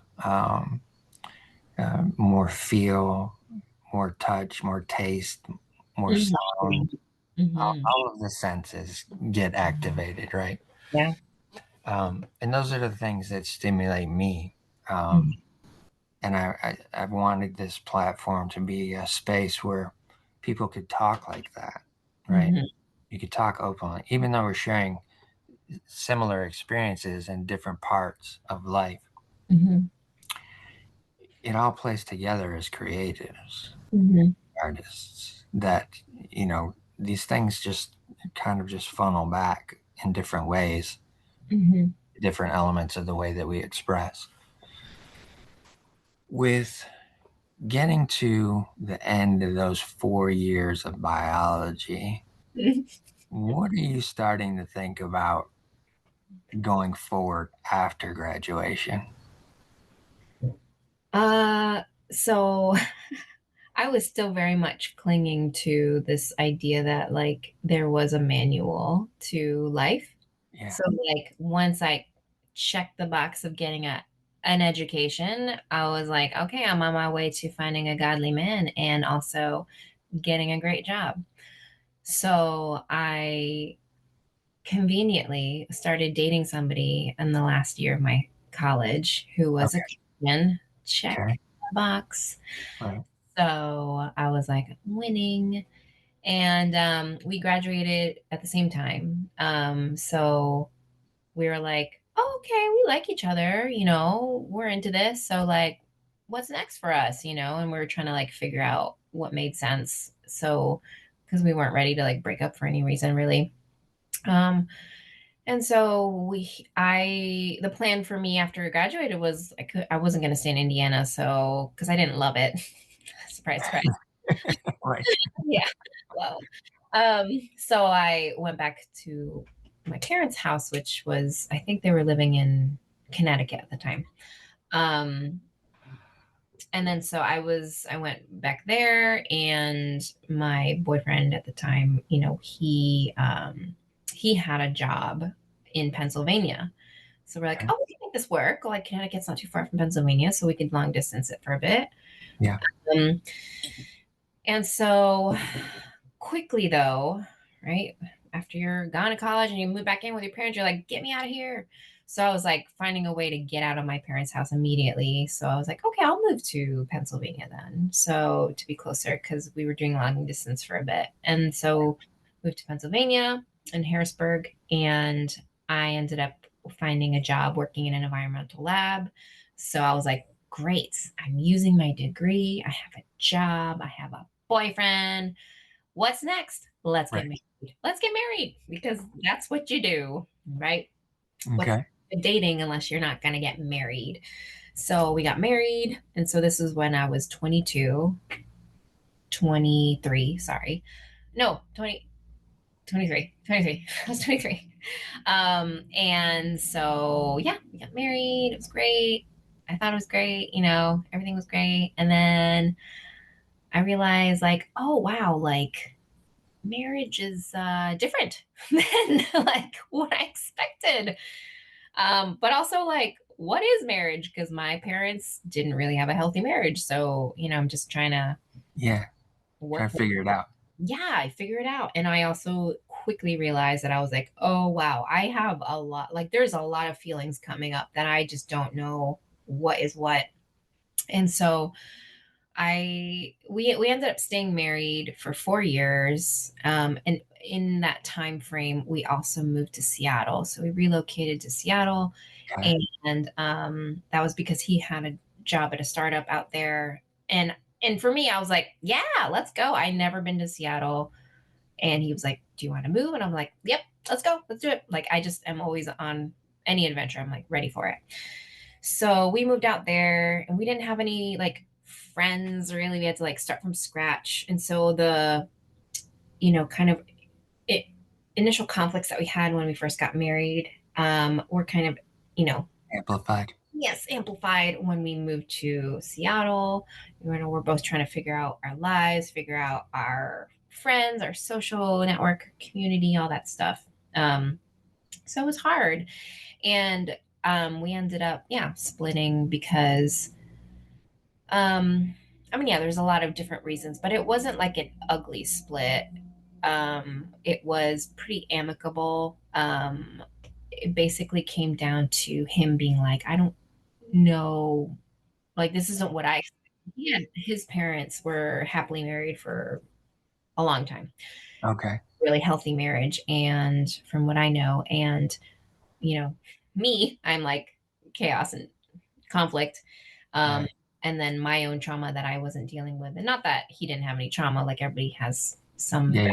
trauma, but like together, I, taking responsibility over my piece and all of it was like, I think I put a lot on him to like help me, which he couldn't do. And not like nothing against him at all, but I think like I was like, I don't know what to do with everything coming up because I've never dealt with it. And Right. so I'm like spiraling and like not communicating to him what I needed. So he didn't know how to help me, but I couldn't understand what was going on in me. So I couldn't communicate. I never developed that skill of Mm. language. So it was a lot. But I think also looking back, it was like the best thing for me because I needed that awakening and I needed that reset to be able to like force myself to be with myself, basically. Because everything I was doing in my life up to that point was by the manual, by what was expected of me societally, religiously, familially, by what Right. I thought was right and what I was supposed to do. And so Okay. all of a sudden I was in this world of like, what? Like I did it. I did everything to a T. It's like, why Mm. is it failing? And I was like confused and frustrated. So that's when I really started like questioning my Christianity. I was like slowly getting away from that. But that's also when I was just like dancing more because like I needed to make money as a single female now. And that was always around. It was always around. And so I started teaching and I yeah, it was just like trying to find my way in this new city as well. So yeah, it was that was like definitely a day of reckoning for me, that getting divorced, and like, because I never would have imagined. I never, in my head I was like, no, when you get married forever. You don't ever get divorced. That's not what God wants, you know. Yeah. So it, yeah, threw me for a loop. And was the culture of the West Coast another shocker for you? Yes. Oh my gosh. Yes, Seattle, no less. It's so progressive. It's so loosey goosey, you Yeah. know. What a an amazing city though. Like, I am so grateful to that city for being what it is, or what it was to me, to Yeah. like help nurture this really intense growth process that I was there for 5 years. So it Okay. really, really helped me. And I think there's also something super magical about the Pacific Northwest with its nature. Like, Seattle has everything: mountains, the ocean, the sound, evergreen forests, so Yeah. much lush nature. That was felt very ethereal and healing. And then, yeah, just like the culture, like mindset wise, like they're like, yeah, we like, do everything progressive. Like, Right. Seattle's weird, Portland's weird, everybody's weird, and Yeah. it's welcome. So that was an invitation too, to like kind of open up more myself. Okay. Yeah. Did you think about doing therapy or finding somebody that you could talk to about what you're experiencing, what the things that were coming up that were leading up to this divorce? Um, did that come into play at all for you? Oh, 100%. Yeah. I think initially when I started having issues, I was seeing a therapist when we lived in Pennsylvania, Okay. and and like, she was helpful. Um, she was the first person who like diagnosed me with PTSD, which I was like, that's not Okay. for me. Like, that's like what veterans have. Like, I don't. Right. Right. So thank you, no thank you. But also, like, there was this judgment on me that I was like, I'm the one who has problems in the relationship, and like, not my husband. So like, I have to do all this extra, and like a little bit resentful, right? Like, around like, why Sure. am I going to therapy, and like, I'm the only one who's dealing with my shit. Um so there's a little bit of that going on too. And then when we relocated to Seattle, we were also having intimacy issues too. So we started seeing a like a sex therapist. Okay. Looking back, it was a really weird situation because he was like really old, like a sexy sex therapist. But I'm like, Oh, that's always a quandary, isn't it? it was weird, Yeah. and he smelled funny. Oh, even worse. Holy cow. I want to say his name was like Walter or something like that. It was like a very like, eh, like Yeah. a weird. Yeah. So like, anyways, like, so we went and saw him for a bit, whatever his name was, Walter, and it was like, I appreciated the exercises that he like took us through and all this stuff, and like helped us to like try to regain whatever. But yeah, it was just like, just things felt, I don't know. Even more confusing. What's that? Was it even more confusing? Yeah, because I still think, like, for me, I was like, I don't think like this is what we need to be focusing on. I think like I need to like do some work still. Yeah. We ended up switching to like a formal therapist together, doing couples therapy sessions, Okay. and yeah, and it was like my husband's choice at the time, like who we saw. And so we went for a bit, but yeah, I guess, like, I don't know, it wasn't in the cards for us to stay together, right? To like work Yeah. through it. So, but yeah, therapy, and also like therapy was something that I did early on, like even with my family, but it Okay. wasn't regular, and it Got always was like a point of contention with my parents. Like, my dad never wanted to do therapy, but my mom was into it. you. All right. Like, I don't think I was ingrained that therapy was like, oh, what you automatically do when you have an Sure. issue. So, but it was cool to like have that experience of like, okay, no, yeah, we have problems. We're going to seek help. And that, it helped a little bit, I guess, in the long run. Just For sure. For talk sure. about stuff. Yeah. Yeah. Did did you find after that separation took place that the therapy started to be more understandable into what you were experiencing internally? Understandable. What do you mean by that? Like, did it, from what I'm getting from the conversation about therapy as a couple, Mm-hmm. it seemed to be a lot of things that maybe still had question marks Yeah. in place. Yeah. Where I'm trying to see is if once that separation took place and it's just you, Yeah.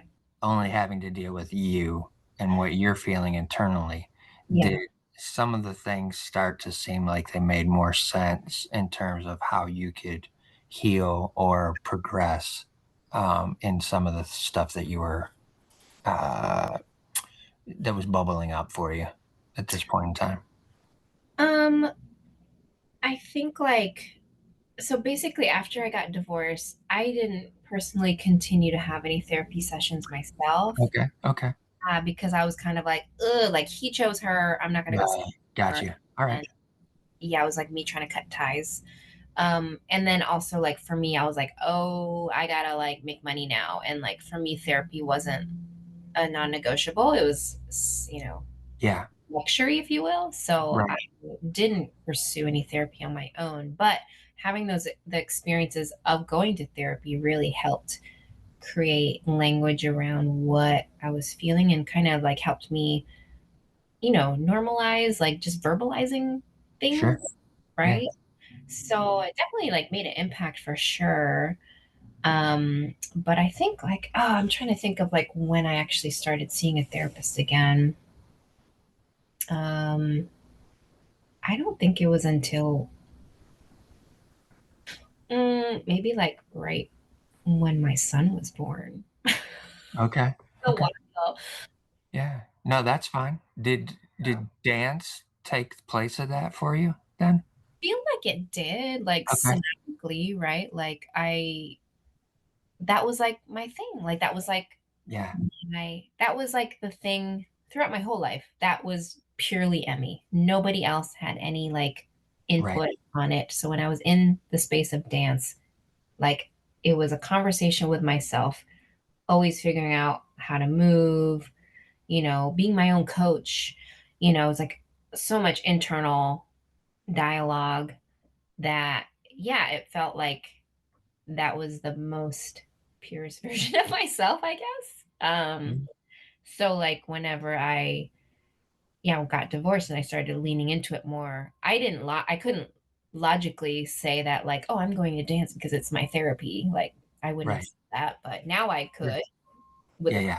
perspective. But yeah, I do think that dance probably filled that gap of like allowing me to process and connect with myself. Yeah. You didn't necessarily have to do it verbally in a one-on-one session. You could Yeah. do it physically Hmm. by movement Hmm. and your own internal dialogue at that point. Yeah, 100%. Okay. And as you're doing this, you're about 5 years into being out there. Um, Hmm.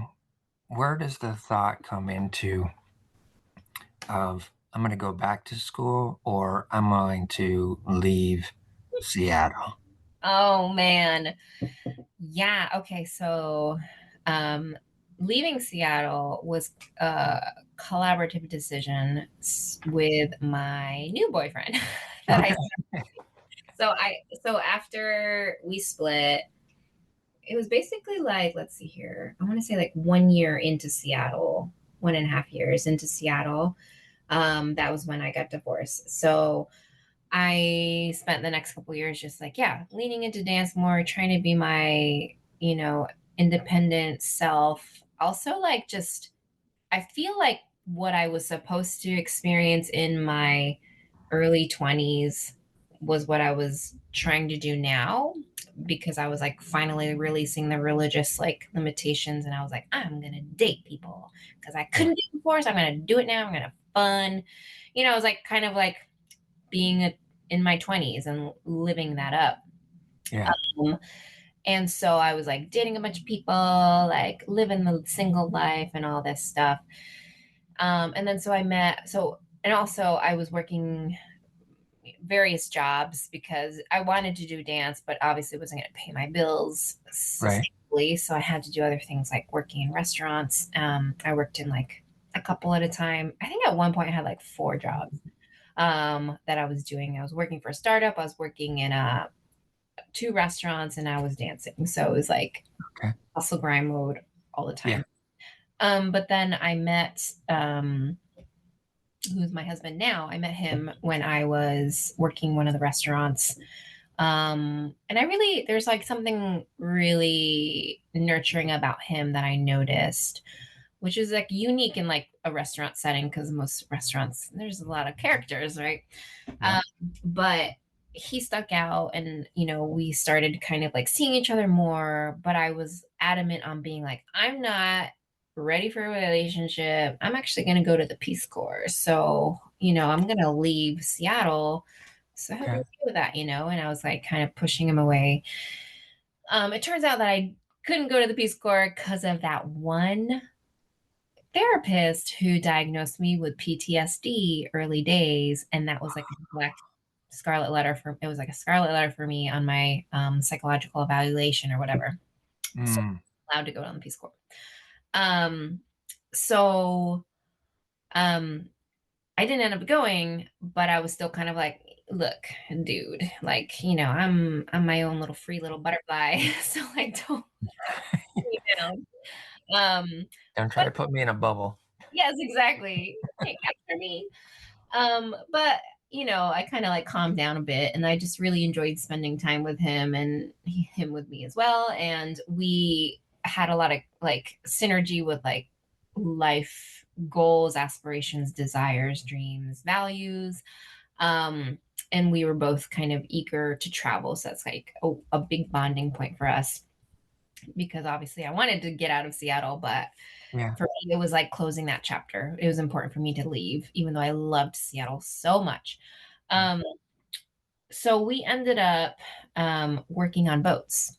So we were Okay. working on cruise ships for a bit. There was a small cruise ship company in Seattle that did expeditions in mostly Alaska, but also Mexico. And they eventually expanded into like Panama, and, but it were all small vessels, like 80 guests maximum on their biggest ship, and like 20 guests maximum on their smallest vessel. Oh, wow. So, and there's like a few boats in between that range. But yeah, so we saw that as kind of like our opportunity to travel and to live like a boat life versus land life. And we agreed to do it as a couple. And so that was kind of our ticket out of Seattle. Um, Yeah. very non-traditional lifestyle, because when we weren't on the boats and living and working on the boats, then we were traveling. Basically, we used our Right. funds to visit friends or whatever. And so that was kind of like the heyday. Right before I started working on the boats, I had this urge to, in my own healing process, I was like, I really need, like, what 18-year-old Emmy would have done was I would have gone to school for dance, but that was like not what would have been Yeah. pleasing to my father and right thing to do, not even a secure job, right? Blah, blah, blah. And so I had this idea that I was like, that's what I wanted to do. So I'm going to do it now. I'm going to do it now. So that's when I started researching like different programs to go back to school for dance full time. Um, and as a 27-year-old, that was when I was like 28. I think I was 28 now then. There was a lot of programs in the US that didn't accept mature students in dance. So I was like, okay, I guess I have to look elsewhere. And I looked abroad. And that's when I found this program in London, which was basically a hip hop program. They called it Urban Styles. urban dance, which is problematic, of a term, and they have since changed it, thank God. But that was like the name of the program is basically hip hop. And I was like, how cool is that? Like, there is no hip hop program in America, so I'm gonna go abroad um, Right. and study hip hop in higher education. That's crazy. So yeah, I in amongst the boat life, I got accepted, and I started um, school in what 2015, Okay. or 16, something like that. So yeah, another culture change, another move, and my yeah boyfriend, husband, and now boyfriend at the time, he continued working on boats all throughout, even though I was in London. So Okay. And was he still on the West Coast ports, basically? yeah, it was rough. He also did a Hawaii itinerary, so he would come back to London, like however Okay. many time zones that is, Yes. whenever he was off on break. So Got you. All right. a little Being in London, rough. again, culture shock environment. My God, yeah. How are you navigating that in terms of mindset? And then also too, again, I'm sensing a scenario of where you might be feeling I don't fit in here quite like everybody else. It's like looking back, it's almost like I like subconsciously do that to myself. Like I put myself Yes. in situations where like I have to wrestle with this concept of identity and fitting in community and finding my place and Right. finding my tribe. And I don't hate that. But do see this pattern of like choosing difficult things for myself. And maybe it's like a trauma response where I'm like, I'm used to the chaos and making order out of chaos. But anyways, wait, what was the original question? Right. Yeah, I'll restate it, but Yeah. I want to touch on something real quick because Yeah. you what you said, making order out of chaos. Yeah. Um, I think that's an important skill set Hmm. Hmm. for an individual to have, whether it's derived from trauma Hmm. or it's just derived from some structural reference point. Hmm. Um, I think it's very interesting when people have that ability Yeah. because there's an internal compass that moves you in that direction to be able to understand, okay, this is completely chaotic, so I need to help bring it into Hmm. a place of harmonizing it a little bit, which is what you did as a little girl. Yeah, I had to. You Yeah. were trying to always harmonize, right? Yeah. Yeah. So I just wanted to point that out again. Yeah. That that's an asset that you have. Hmm. Again, whether it was from the trauma or whether it's from just a structural scenario of even being in the sciences. Yeah. But having that as a skill set, and whether it's subconsciously or purposefully, either way, at this point, right? Yeah. It's going to direct in some form or fashion moving forward. Yeah. Yeah. So I just want to highlight it so you may be able to look at it differently moving forward. Hmm. I That appreciate that.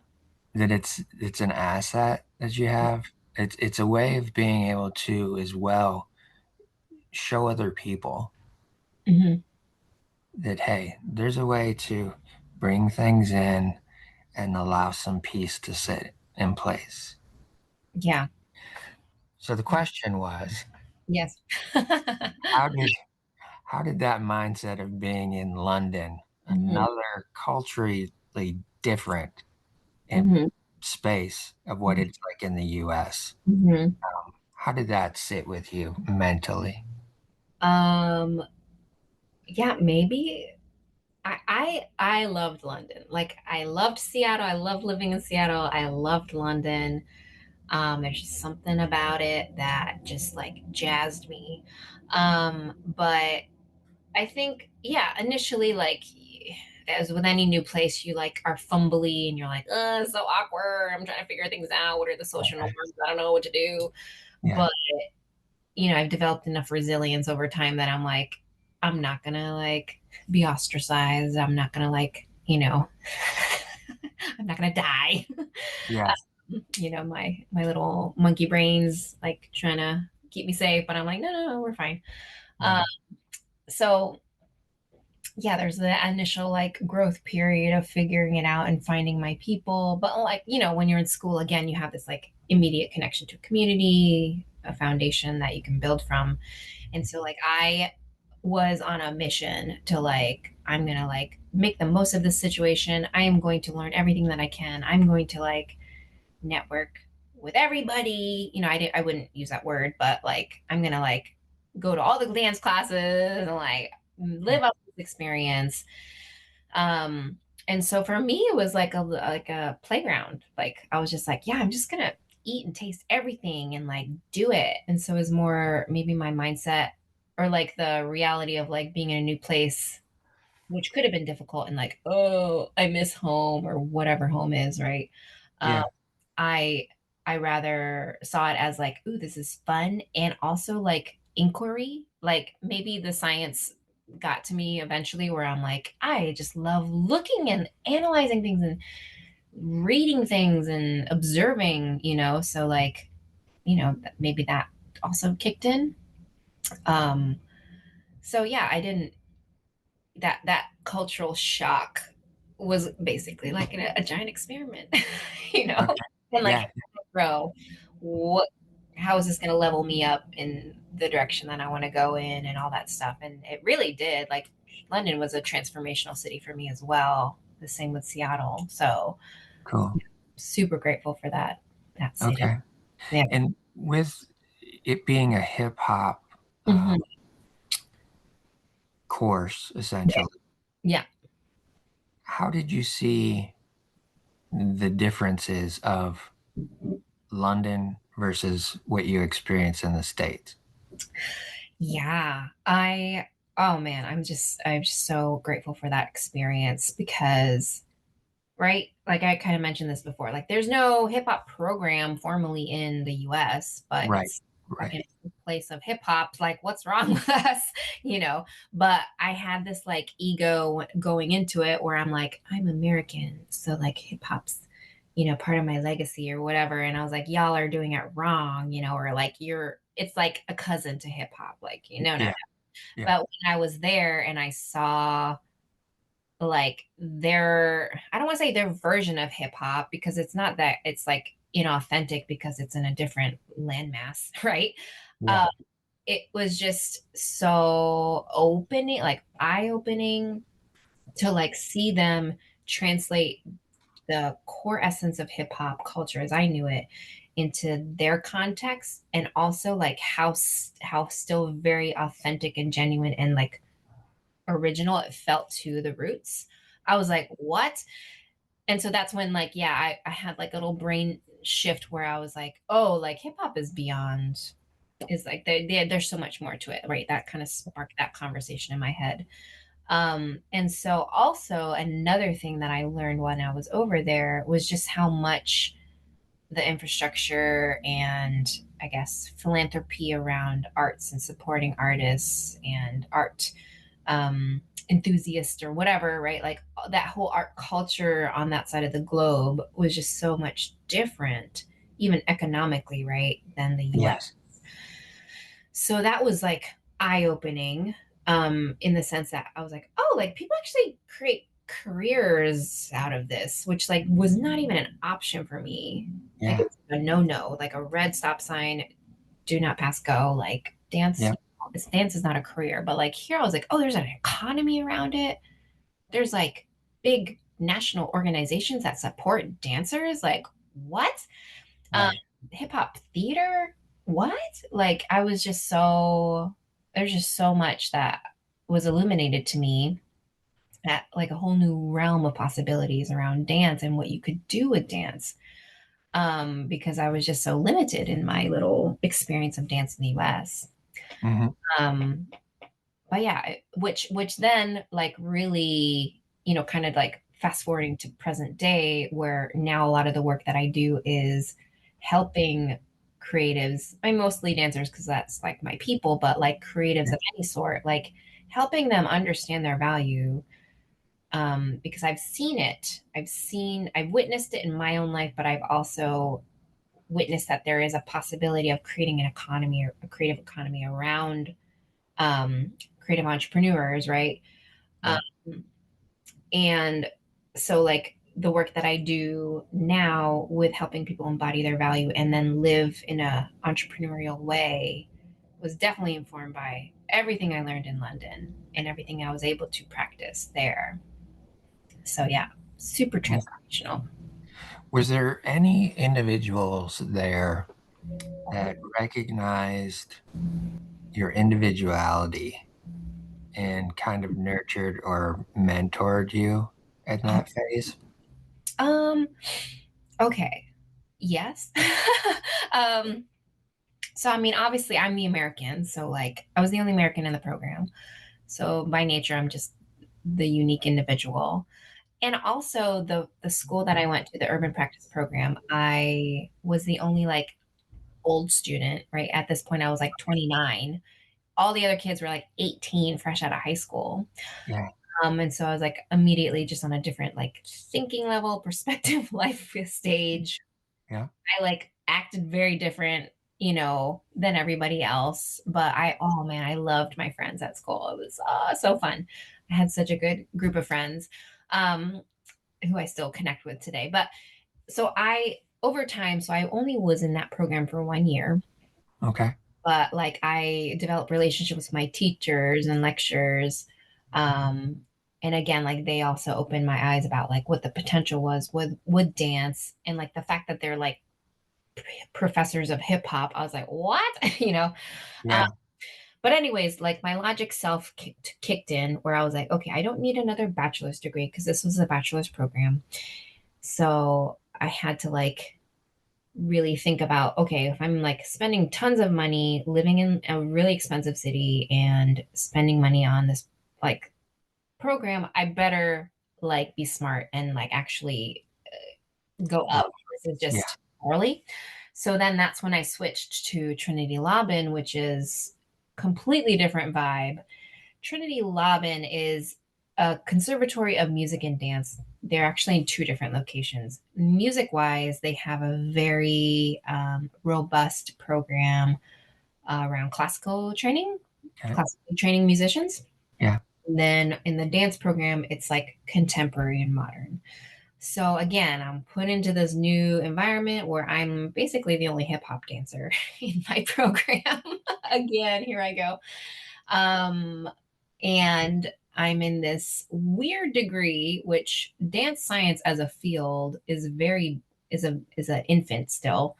It's basically, the study of dance as all of the things that it encompasses culturally, socially, training, um, science wise, like anatomy, physiology, biomechanics, all that stuff, Right. um, psychologically.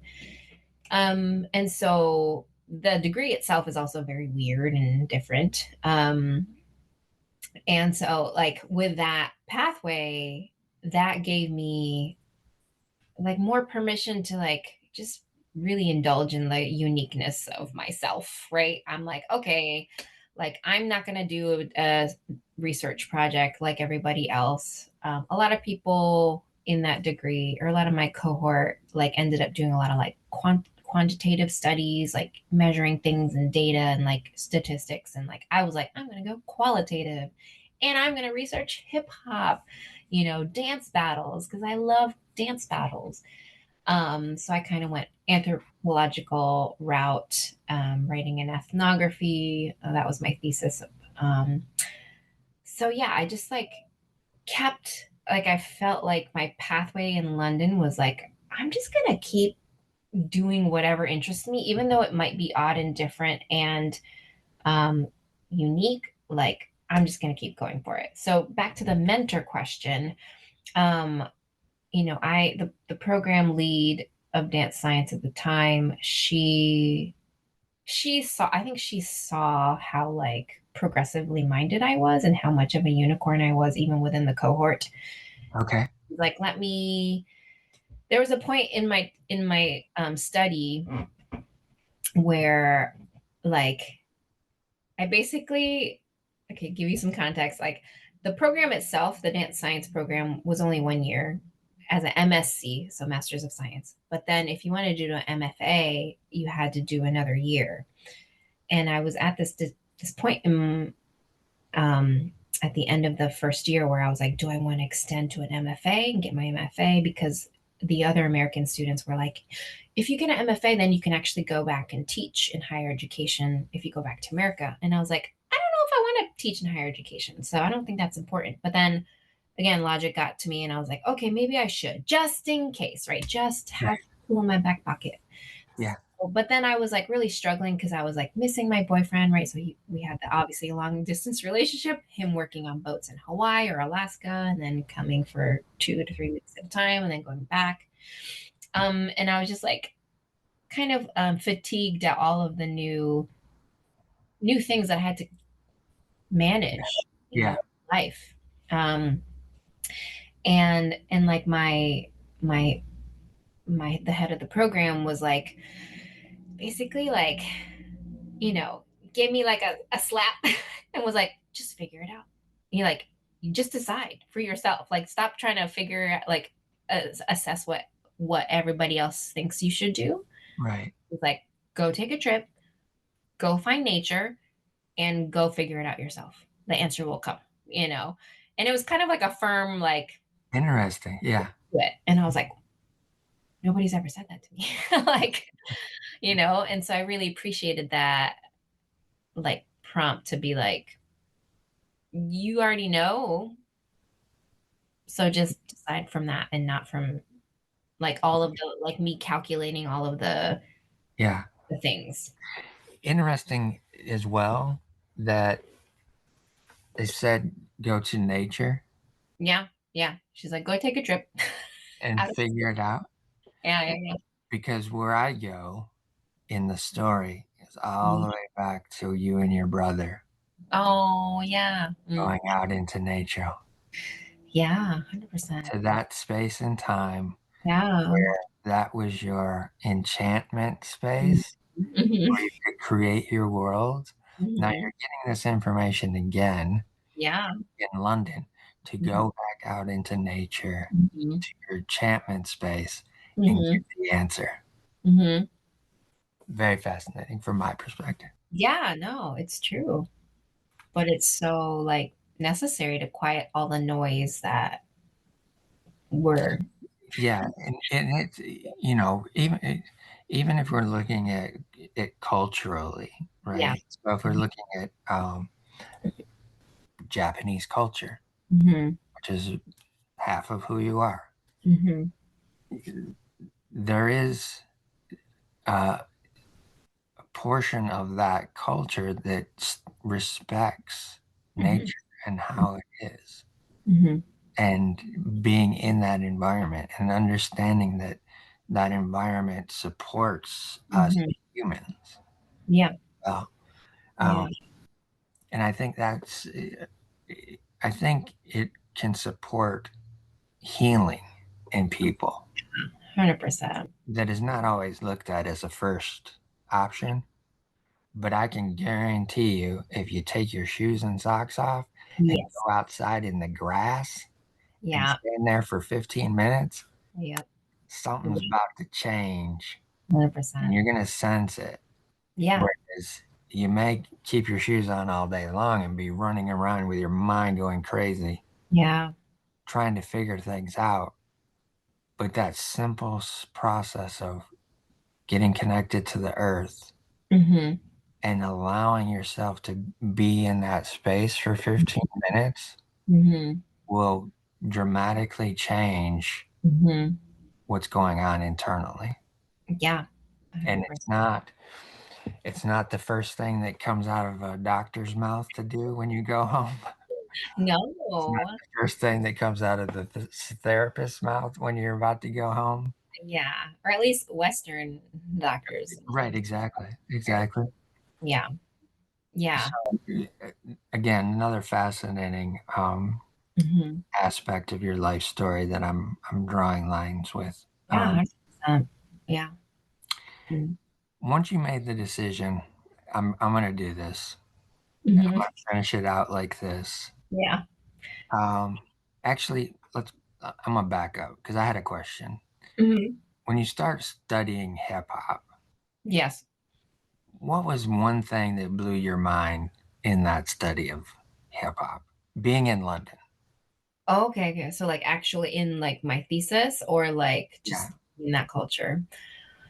in the thesis. Okay, in the thesis, it was kind of stuff honestly that I already knew, Okay, like, in the sense that like yeah, kind of affirmed things that I kind of knew, but then like the whole experience of like labeling it and identifying it, like it's kind of like goes back to like the embodied experience versus like the logical analysis of it, right? Like right. once you name it and claim it, like it changes, right?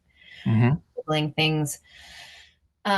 So I think like the experience of approaching something that I loved so much and I've done for so long, and then being like having a different approach to it, or like entering into like I've been to so many hip hop battles and like have been a part of that culture and like do the things that you do when you're in that environment and culture, but like to like take a step back and be like, oh, why is this happening? Like what is happening? Like what is expected to be done? Because basically my thesis was around understanding the cultural norms and values of these like pop-up cultures that come up with every single hip-hop battle that gets hosted.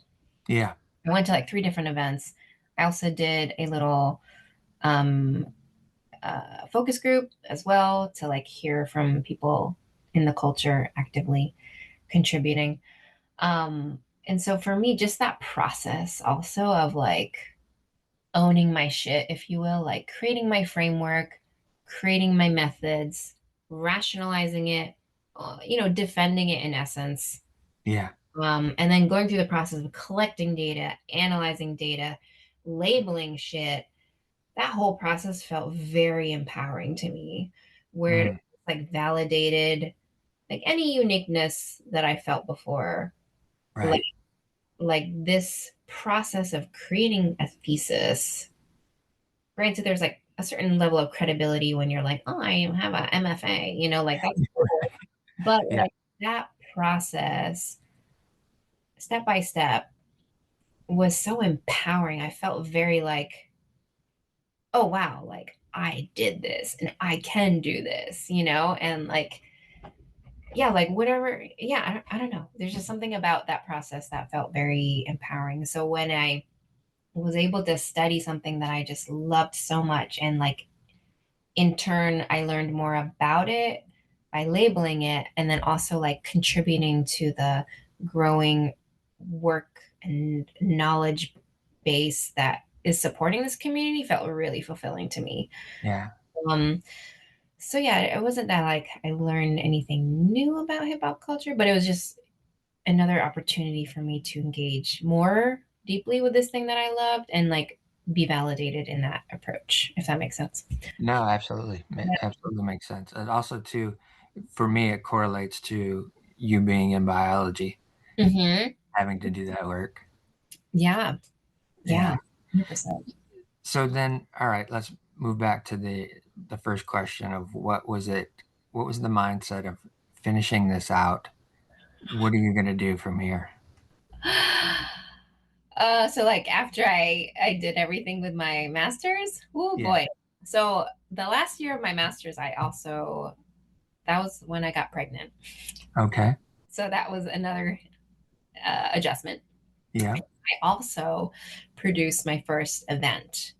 And like granted, I produced like small scale events when I was in Seattle, like mostly fundraisers and stuff around dance performances and stuff. But this one was unique in the sense that it was like Open Your Mind was a community slash event that originated in Russia, and the founders like moved to the Netherlands, and so they hosted these like every year. And so my partner, who I met in the original program that I was in, the hip hop program, she like graduated a year that I think 2 years after I left or something like that. But anyways, we remained friends, and we were like, "Ooh, let's put on this event together." So we like worked closely with the founder to like put on a version to have in London. Okay. And so this was like me being super entrepreneurial and scrappy, and putting on this event that already had like, if you will, international acclaim, or at least in Europe, and putting an edition in London. And so all the while I'm like finishing my thesis, I'm also like producing this event and organizing it and being with my pregnant body. So it was like a lot, but again, it was very empowering. I was like, I can do this. I can fucking do this. Yeah. So that again, like in that direction of me feeling super empowered, super strong, super able, but also practicing like what I felt like I needed to do to like embody um me like really owning my uniqueness, my artistry, if you will, and like being on this path of like, oh, like I'm gonna keep continuing to create my life the way that I want to do it versus being, you know, Told. yeah, told or Yeah. following the manual or whatever. So everything I did that last year really like set the stage for me being like, all right, anything is possible after I graduate. I'm going to make it happen. Even if I was pregnant, I was like, I don't even know what being a mom means, but I can make it happen, right? Yeah. Yeah. So maybe a little over ambitious, but it was a really, really good year for me. Cool. Yeah. Did did you get the opportunity to go back to Japan after this took place or prior to this taking place? No, so I didn't go back to Japan until this summer, actually. I Oh, wasn't really? in Japan for like 20 years. I went in 2005. So it's been, yeah, Japan was kind of like not around for Right. me. Yeah. Right. Yeah. Okay. Okay. Mhm. So, how do you get from London to Texas? Oh boy. Well, okay. This was a curveball for everybody. Okay. COVID, right? I graduated 2019, November 2019.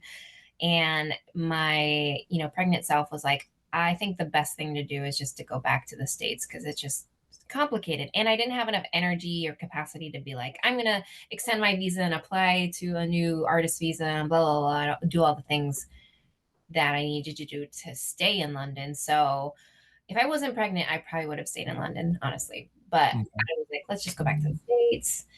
And so we moved back to the States, and we're living in, we eventually got married. That also happened. Okay. And so my husband's family is all from Texas, or at least that's where they all are now. He was born and raised in Texas. And so we lived with, his mom briefly while we like figured out where we were going to land. We Okay. chose New Orleans because my husband got a job working on boats in the Gulf. So he continued boat life, but um, we in our heads were like, oh, we're gonna stay in New Orleans for a bit. Like this is where we're gonna like create our life and our community. Yeah. But COVID happened, right? So my son was born March 2020. Um, and yeah, that was when everything shut Wow. That was the, down. yeah. So it was like me being a new mom, me being fresh off of like having this beautiful experience of like anything is possible and I can create it. Um, and so like me feeling a little bit stunted about everything paused in the world, but also paused in my life as a new parent. And then my husband lost his job. And I was like, oh God, what do we do? So we ended up moving in with my parents who were living in North Dakota at the time. We were there for about 9 months.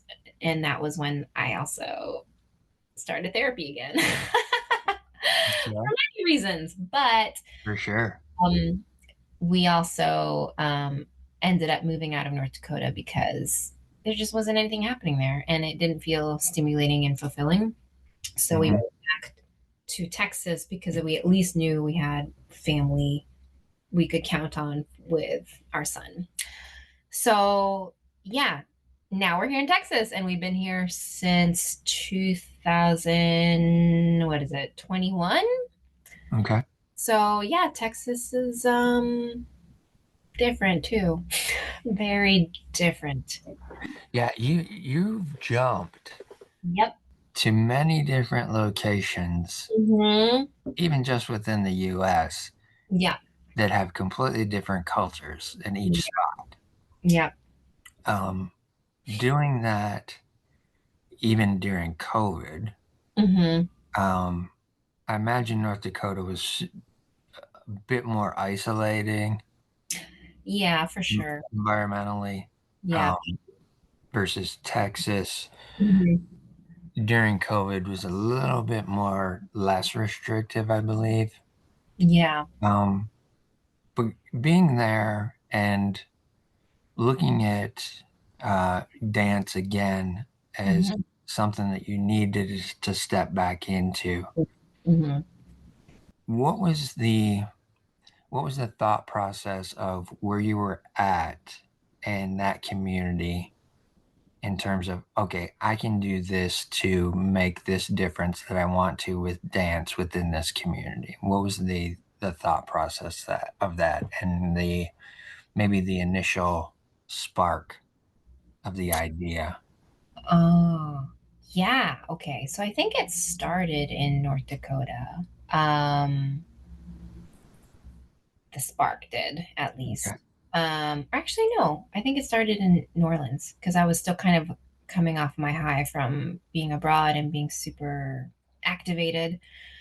Um, and but I think I needed guidance. I didn't know. It felt like very amorphous. Like what am I doing? Like I'm so excited and I want to create something and I want to help artists and I like slowly like going through this process of like what is it that I actually want to do, versus just like doing everything and also um what is the essence of the work that I'm trying to create for myself, impact wise, all that stuff. And so I called upon a coach that I met in London, and we were meeting like virtually through COVID, basically. Um, and so that kind of kicked me into like entrepreneur mode, digital entrepreneur mode. Hmm. I started kind of seeing another coach. Granted, this was in Texas at this point. So I think like getting that kind of support and education was helping me now like own the fact that I'm an entrepreneur in all of this. I don't think artists really think about themselves as entrepreneurs. No. No, yeah, yeah. Let's be real. Oh, yeah. I believe that all artists are entrepreneurs. Now I can claim that really confidently, but I never would have put those words together before. Right. And also now entrepreneurship is like a buzzword, which is a different conversation. But Yeah. um, I think it's relevant to the times because we need innovation and we need more heart centered initiatives and businesses and all that stuff. Um, Yes. yes, right. But but yeah, the spark in me was the fans were flamed because of the intentional decisions for me to seek support and seek my own like bespoke kind of educational route to train my mind that I'm an entrepreneur, so I have to act like it and I have to like create a structured business plan, model, whatever, if I'm going to actually do this and make it a business. Um, and, also wrestling with like, what is my business and when does my business start and I end kind of thing, which I Sure. don't know if that there's a clear answer to that, but, um, yeah, just really developing a healthy mindset around the concept that I'm an entrepreneur at the end of the day. And that is its own sense of own form of artistry as well, you know? Um, and so like when I landed in Texas, like there was no economy around the arts in North Dakota, let's be real, Right. especially in COVID. Yeah. So like I needed to go to a place that had a little bit more action. So being in Dallas now, there's definitely an economy for the arts. There's philanthropy around the arts economy and stuff. Granted, it's a little gatekeepy. It's a little old money, old oil money. You know, a lot of organizational basis, not a lot of grassroots orgs. There's Yeah. minimal grassroots orgs that really support independent artists and stuff like that, but it's has a lot more happening. And so now I am finding myself in a position where I'm because the work that I really want to do is around empowering artists to own their value and to show up as an entrepreneur and leader in essence in their community and in the economy. And so I'm like really trying to find my allies in all of this now that I've like understand the landscape of the Dallas art scene. Who are the big players? Who are the people that think like me? How can I partner with them? Um, but all of that to say like, you know, it's been a long process of getting to the point where I am, where now I feel like I can call myself a community leader, an advocate, and a thought leader, if you will, in Yeah. this space. And I had to do it by paying a lot of money to have my own education around it. I also, in addition to just like having a coach and paying for a really expensive coaching program because I thought I wanted to be a coach in the digital space. Um, I also bought this really expensive like real estate program. Like I got my real estate license, so that educationally was helpful for me to understand finance, which Okay. not in the artist toolkit. Right. So I had to like really bespoke my way to fortifying myself as an entrepreneur. Um, but it was all good. You know, it's like really helped me be grounded and have a strong foundation now moving forward. For sure. And has the teaching aspects of what you've been doing, has that helped support the structuring of this business mindset of what you're doing? Teaching has definitely helped me create structure in the sense that like I adjunct, so like it's still like what I do on the side, and I'm still trying to like do business as my main thing. Yeah. So it gives me structure my real life, right? But also it gives me credibility, like knowing that I'm people see me and I'm associated with organizations that are credible, right? Yeah. But also within teaching itself, like, you know, you create your own syllabus, you create your own curriculum, you create your own whatever you want. And I have so much flexibility in the dance department, which is really cool because then I'm like, okay, what is interesting to me? I'm going to teach that and I'm going to focus on that. And I'm not taught to like teach a specific program. Um, so yeah, it's everything keeps informing itself, it feels like. And Okay. And have you gotten any feedback from your parents oh as of my yet that are God. encouraging, that are proud words of what you've done and where you are now? Wow, that's a good question. I realize that I have a Zoom call at 3, Okay. at my 3, but this is a really good question. So, okay, so I know that I referenced my kind of like high expectations that my father put on me, or at Mhm. least I thought that he wanted that for me. And so, like, I made decisions accordingly as a young 18-year-old to do those, to fulfill those. And so in my head, it was always like, oh, I need to make my dad proud. I need to make my dad proud. But after I got divorced and shortly after that, where I was like, my life was basically a mess, right? Low key. Yeah. He said something to me to the extent of like, I just want you to be happy. And that was like the biggest release of that conversation, that sentiment, like is in me now. Like I feel like that released me from the expectations of my father, or like feeling like I need to do something for him. So my father's good. We're good. I feel great. I don't think he understands what I do, and that's fine. I don't Yeah. really care, and he's happy for me no matter what I do. My mom on the other hand, she's not critical of what I do. She doesn't understand what I do. And so there's like a part of me that wishes she understood what I do, because I feel like it would actually be a little healing for her. But again, Sure.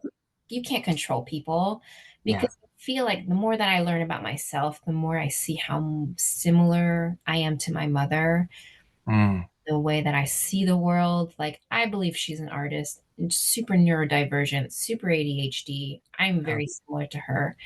okay. I think that she got stuck in her trauma and she never found her way out of it. And she's still very programmed. And, she's in her 70s now. She's not going to Yeah. change. Um, but I just, there's like this desire. I guess there's still like a little part of little Emmy that's like, please just see that what I'm doing is good. Yeah.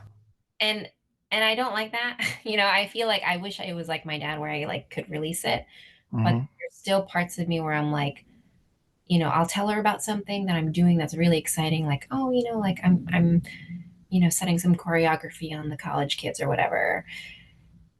And then like next week she's like, what are you doing again or whatever. Like, it's as if like I said it and it's like Gone. Yeah. fun. And like, it doesn't bother me with my dad, but for some reason it bothers me with her that she doesn't even remember what I do. Um, so yeah, there's still a little point of contention there, I guess, with my mom. Got you. Well, Yeah. I can say this. I definitely am glad that those words from your dad Yeah. about that side of the familial Yeah. connection release. Yeah. And I think that's amazing that you're able to get to that space.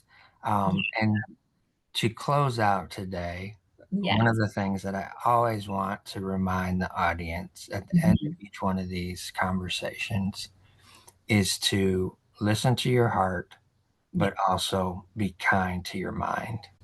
Yeah. 100%. 100%. And also move your body, because it has internal wisdom that you need to tap into.